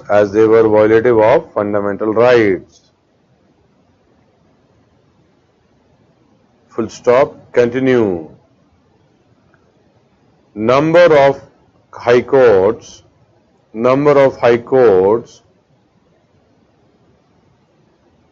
also struck down number of high courts also struck down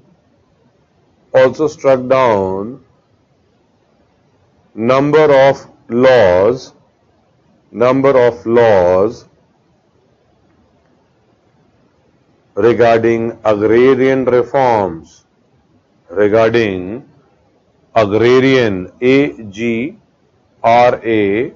AGRARIAN, agrarian मतलब एग्रीकल्चर के कॉन्टेक्स्ट में, agrarian reforms.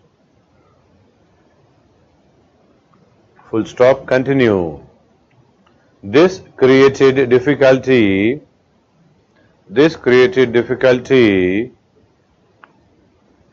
in bringing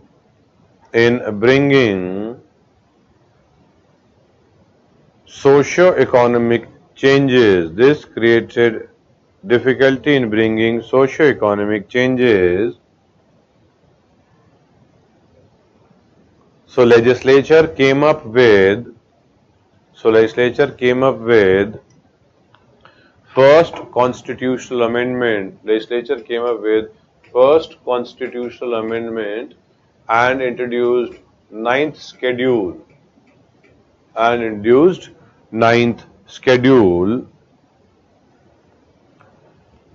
And put number of land reforms into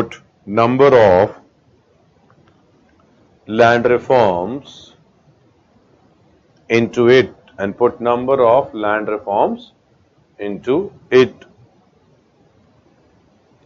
Next line, in Sankari Prasad, SANKARI, Sankari Prasad,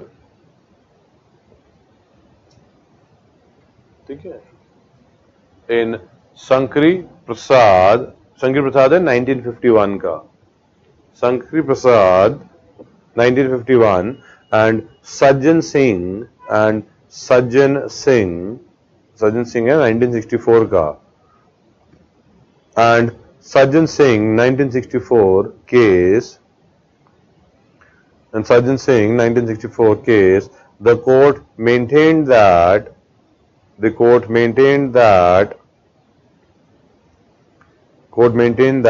under Article 368,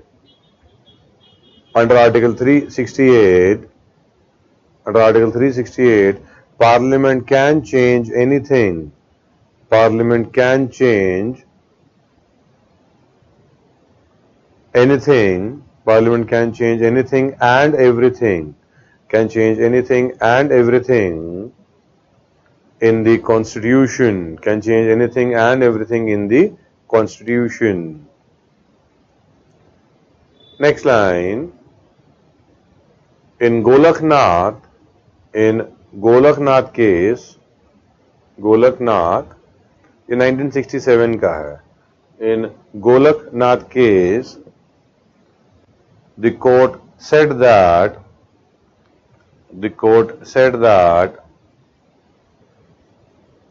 Article 368 only provides procedures. Article 368 only provides procedures of amendment.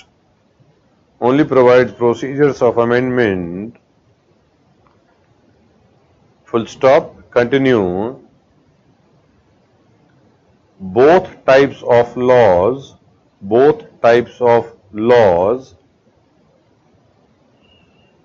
Bracket में लिखिए ordinary and extraordinary. Both types of laws, bracket में लिखिए ordinary and extraordinary, bracket close, are actually laws,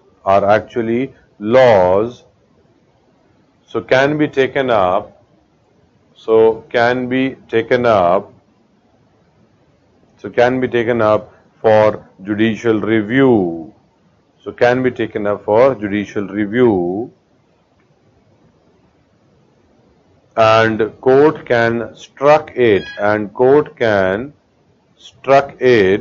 STRUCK, struck it if violative of fundamental rights, a violative of fundamental rights. Next line. Now the government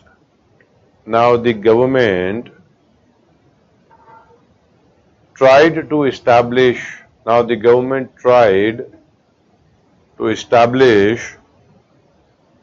to establish its supremacy,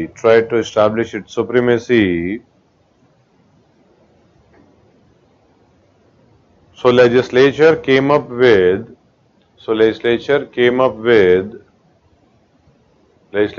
up with 24th, 25th and 29th, 24th, 25th and 29th, 24th, 25th and 29th Constitutional Amendment Act, 24th, 25th and 29th Constitutional Amendment Act as the government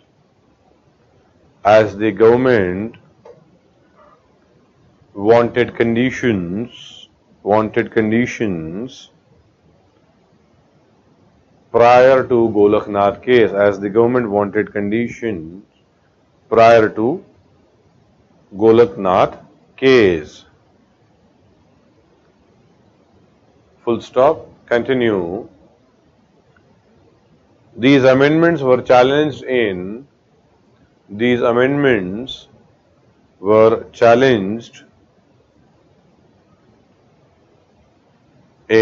Kesavananda Bharti case. These amendments were challenged in Kesavananda Bharti case 1973. Kesavananda Bharti case 1973. Next line. During emergency, maintenance of internal security. During emergency, Maintenance of Internal Security Act 1971. During emergency, Maintenance of Internal Security Act 1971. Maintenance of Internal Security Act 1971. MISA. बहुत बार short form पे लिखते हैं तो bracket में you can write down MISA. M-I-S-A. MISA. Maintenance of Internal Security Act 1971. Bracket में लिखिए MISA. Bracket close. Was enacted. Full stop. Continue. Individuals could be arrested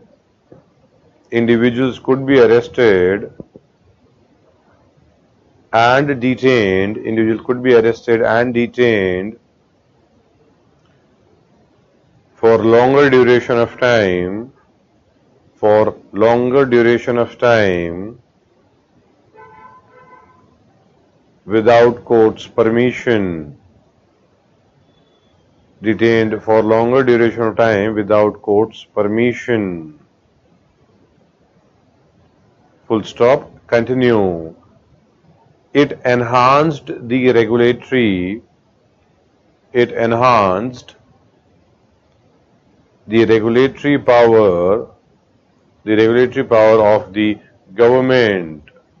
regulatory power of the government. Full stop. Multiple victims approached the court.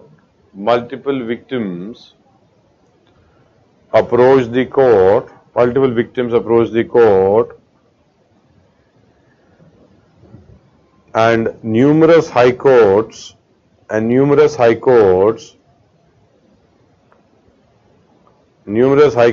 decided in favor of victims.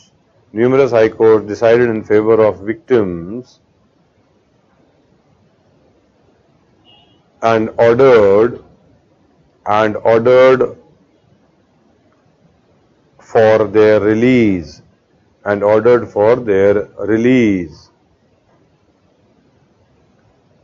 Full stop. Continue. These decisions were challenged.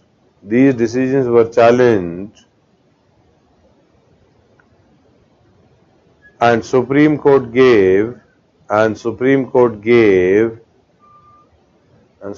gave very infamous decision. very infamous decision in ADM Jabalpur case. Infamous decision in ADM Jabalpur case, 1976. ADM Jabalpur case, 1976. ठीक है. वैसे इस case को habeas corpus case भी बोलते हैं. तो any time you here about habeas corpus case, it is ADM Jabalpur case. यही केस होगा वो. ठीक है. नेक्स्ट लाइन पे लिखिए, right on the next line, post emergency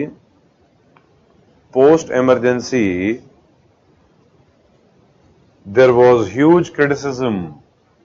Post emergency there was huge criticism of judiciary. Huge criticism of judiciary. Full stop. Continue. People believe that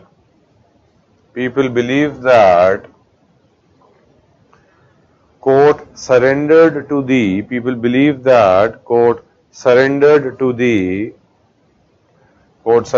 the executive.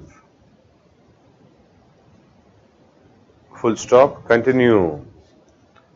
Now the court wanted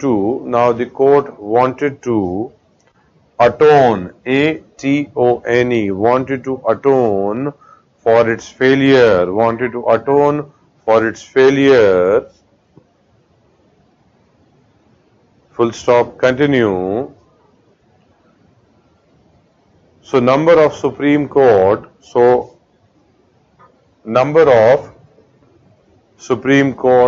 judges said,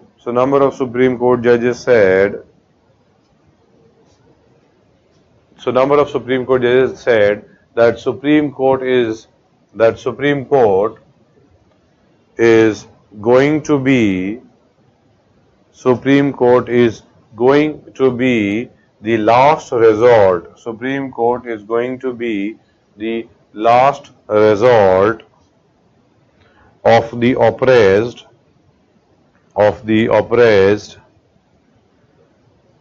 comma, disadvantaged, comma, neglected. Oppressed, comma, disadvantaged, comma, neglected. Next line. Certain judges like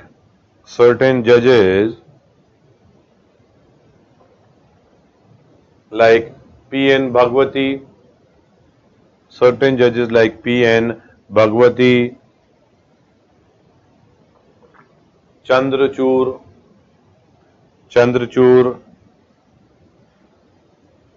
comma, Krishna Iyer,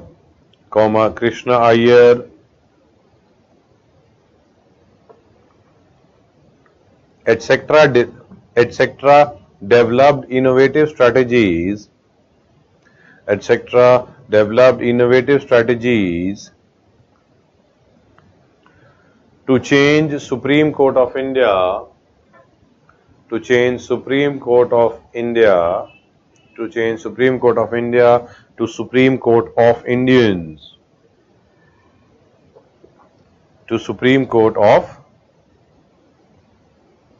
Supreme Court of Indians. Full stop. Continue. Court also maintained that court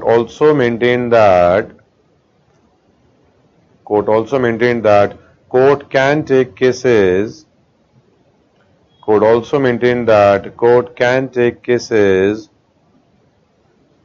suo motu मतलब on its own. Court can take cases suo motu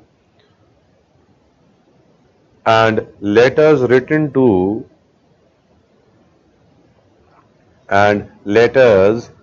to the court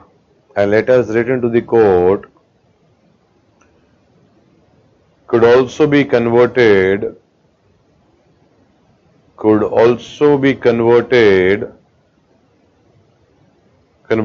into complaints. full stop, continue. Thus started PIL. Thus started PIL in India. Thus started PIL in India. ठीक है, bracket में लिख लीजिए social action litigation. PIL को social action litigation भी बोला जाता है. सोशल एक्शन लिटिगेशन, तो कभी भी सुनिएगा, मेरे दो तीन नाम है, मैं बता रहा हूं आपको. तो सोशल एक्शन लिटिगेशन है, अगर ये सुनेंगे तो भी PIL है. दूसरा है सोशल इंटरेस्ट लिटिगेशन. तो एक है social action litigation, another is social interest litigation. एक और है class action litigation. Social action litigation, social interest litigation, then class action litigation. ये कोई भी तीन टर्म मिल रहे हैं तो भी मतलब आप मान के चलेंगे ये सब यही एस्पेक्ट आ रहा है. ठीक है, मतलब द एस्पेक्ट ऑफ PIL. ठीक है. So we have seen that sir in the definition of state will court not be included. बड़े डेफिनेशन ऑफ स्टेट का जो कॉन्टेक्स्ट है ये हम आर्टिकल 12 के डिस्कशन में करेंगे. ठीक है, आर्टिकल 12 का डिस्कशन जब होगा तब उसमें आएगा कि जुडिशरी उसमें है कि नहीं है, और है तो क्यों है, नहीं है तो क्यों है. दोनों ही हम लोग देख लेंगे इसको. ठीक है, तो ये तब का डिस्कशन है. सो ओवरऑल हमने क्या देखा? We actually found that the activism, देखो अभी तक हम लोग गए नहीं एग्जैक्टली एक्टिविज्म ओवररीच के एस्पेक्ट में. ये सिर्फ आपको जुडिशरी का बिहेवियर दिख रहा है. ये थोड़े से आपको लड़ाई दिख रही है कि शुरुआत में थोड़ा फ्रिक्शन था, फिर लड़ाई चल रही थी संविधान को कंट्रोल कौन करेगा, who has the power to define the constitution. So आपस में थोड़ा प्लस माइनस चलता रहा इनका. तो वो लड़ाई भी कैसे रही कि भाई हमारे पास सीधोराय राजन, शंकरी प्रसाद, A.K. गोपालन, सज्जन सिंह केस, अलग अलग केसेस आते रहे. कहीं बोला आप कुछ नहीं चेंज कर सकते हो, एक जगह बोला आप कर सकते हो, कोई प्रॉब्लम नहीं है, सबको चेंज कर दो, जो करना है चेंज कर दो. And we can't look into that because that is extraordinary power. However Golaknath case में सुप्रीम कोर्ट ने बोला नहीं, हम चेक कर सकते हैं and we call it nullified if you are violating the, basically अगर आप कॉन्स्टिट्यूशन नॉर्म्स को वायलेट करोगे तो हम नलिफाई कर देंगे. फिर हो गया कि आगे बोला कि चलो ठीक है ये तो गलत तरीका है, मतलब गलत मतलब judiciary is trying to restrict us, तो let's do constitutional amendment only. तो ये कॉन्स्टिट्यूशनल अमेंडमेंट कर ली 24, 25, 29. यही तो फाइट चल गई केस आनंद भारती केस में, जहां पे बोल दिया सब कुछ चेंज कर सकते हो आप, सब कुछ एक्सेप्ट बेसिक स्ट्रक्चर. मतलब क्या है, फंडामेंटल राइट्स भी चेंज हो सकते हैं, हाँ भाई FR भी चेंज हो सकते हैं, अमेंड हो सकते हैं, हाँ. बट अगर कोई FR को बेसिक स्ट्रक्चर बोल दिया है तो वो FR नहीं हटेगा वो. ठीक है, वो नहीं हो. हाँ एक्सपैंड कर सकते हो एम्बिट उसका, रिस्ट्रिक्ट नहीं करोगे, एक्सपैंड कर दोगे. तो फिर ये आ गया. अब इसी के बैकग्राउंड में मैंने बताया मीसा भी था, ADM जबलपुर केस भी आपको पता लग गया, जिसको हैबियस कॉर्पस केस भी बोलते हैं. तो जुडिशरी पे बहुत थू हुई, सब ने बोला बहुत खराब कंडीशन है जुडिशरी की, एंड ये ऐसा नहीं होना चाहिए था जुडिशरी की कंडीशन. तो बाद में जजेस को भी खराब लगा, तो जजेस ने बोला we would like to atone for our failure, अब हम सबका प्रोटेक्ट करेंगे और गरीबों के लिए तो सबसे ज्यादा. आप लेटर लिखो नॉर्मल, सब प्रोसीजर भाड़ में गया, एक नॉर्मल लेटर लिख दो, I will consider it as a petition. तो ये चीजें हुई. ठीक है, तो देखो जुडिशरी के रोल अभी भी जो कुछ टाइम होगा ये इसमें भी आप देखो, एग्जीक्यूटिव जब भी स्ट्रांग होंगे जुडिशरी देखा गया थोड़ी सी डाउन हो जाती है. तो बहुत बार ये होता है कि क्या करंट जुडिशरी भी थोड़ा सा डाउन हुई है, तो इसी पे देखो अभी current behaviour of the CJI जो है, अभी रिसेंटली जो इन्होंने बताया कि गवर्नमेंट ने किस बेसिस पे मना किया था, वो पब्लिक को जब डिस्प्ले कर दिया है, तो ये भी एक बहुत बड़ी बात होती है. आज तक बताते नहीं थे बट अब बताया है, तो ये बहुत बड़ी बात है. फाइट और इंक्रीज होगी. एग्जीक्यूटिव चाहेंगे हमारे पहचान के लोग जुडिशरी में आए, जुडिशरी अपने कोशिश करेगी कि ऐसा ना हो. सो अपॉइंटमेंट अगर कंट्रोल आ गया एग्जीक्यूटिव के अंदर, तो इवन अगर वो अपने आदमी कोई नहीं लेके आ पा रहा है, तो अगर वो अच्छे को ही रोक देगा वो भी दिक्कत है. अच्छा मतलब एक गुड जज जो अच्छा सोचता है, मतलब उनके लिए सरकार लेजिस्लेचर कोई मतलब नहीं है, संविधान है, कॉन्स्टिट्यूशन क्या बोलता है, दैट्स इट. वही तो अच्छा जज है. We would like to have that जज. We don't want to have a जज which is anti to government also. Anti to government का कोई मतलब ही नहीं है. आपको प्रो कॉन्स्टिट्यूशन होना है. अगर गवर्नमेंट का रोल एंटी टू कॉन्स्टिट्यूशन है, आप गवर्नमेंट के अगेंस्ट जजमेंट दोगे. अगर गवर्नमेंट का एक्शन कॉन्स्टिट्यूशन के फेवर में है या कॉन्स्टिट्यूशनली अप्रूव्ड है, देन आप फेवर में दोगे। तो एंटी टू गवर्नमेंट वाला कॉन्टेक्स्ट ही नहीं होता है। आपको कॉन्स्टिट्यूशन के प्रो होना चाहिए, संविधान ने जो बोला है बस आप उसको देख रहे हो, ठीक है। So we have not yet gone into कि इसके बाद हुआ क्या। हमने इमरजेंसी के पास तक देख लिया, पीआईएल को लेके आ गया, ठीक है। अब आगे क्या हुआ that also will have to see. So post the break हम लोग जुडिशियल एक्टिविज्म, जुडिशियल ओवररीच को भी देखेंगे। अभी तक हमने ओवररीच के कॉन्टेक्स्ट में ही नहीं गया, ठीक है। तो पोस्ट इमरजेंसी क्या हुआ, ये कंडीशन क्या चेंज हुई, ठीक है। तो अब आपको ये समझ में आया कि इमरजेंसी में जुडिशरी थोड़ा बिहेव डिफरेंट क्यों कर रही थी। गवर्नमेंट ने बहुत कोशिश की थी कि अपने पहचान के लोग आ जाए, तो 73, 77 पे मतलब देखा एलिगेशंस है, ये नहीं बोल सकते यही रीजन था। That aspect we have already seen at the time of article 124 clause 2। अब इसके बाद फिर देखेंगे उसका activism overreach. With that our topic is over. However judicial reforms वाला भी थोड़ा पोर्शन देखना पड़ेगा। तो we would see most probably judiciary we should be able to touch, पूरे के पूरे कंप्लीट हो जानी चाहिए। However, अगर टाइम लगेगा तो कल बचा हुआ टॉपिक होगा। However, अंडर एनी सर्कमस्टांसेस हमारा कल एग्जीक्यूटिव स्टार्ट होगा। तो before you come to the मतलब before you come for the class, कल मतलब वो we got what today is Friday, मतलब जब भी हम मिलेंगे वापस मतलब मंडे। अच्छा देखो, आपकी ये छुट्टी है तो I am giving certain homeworks also. आप ऐसा करना, पूरा आप पढ़ लो एग्जीक्यूटिव, आप प्रेसिडेंट से लेके गवर्नर तक पूरा पढ़ लो। हम लोग जब क्लास स्टार्ट करेंगे ना, हाँ, आप प्रेसिडेंट, गवर्नर पूरा मतलब president, prime minister, council of minister, attorney general, अब ये और गवर्नर पूरा पढ़ लेंगे, ठीक है। चीफ मिनिस्टर के कॉन्टेक्स्ट वाला भी 2 दिन काफी होते हैं, अभी 2 दिन तो क्लास भी नहीं होगी, राइट।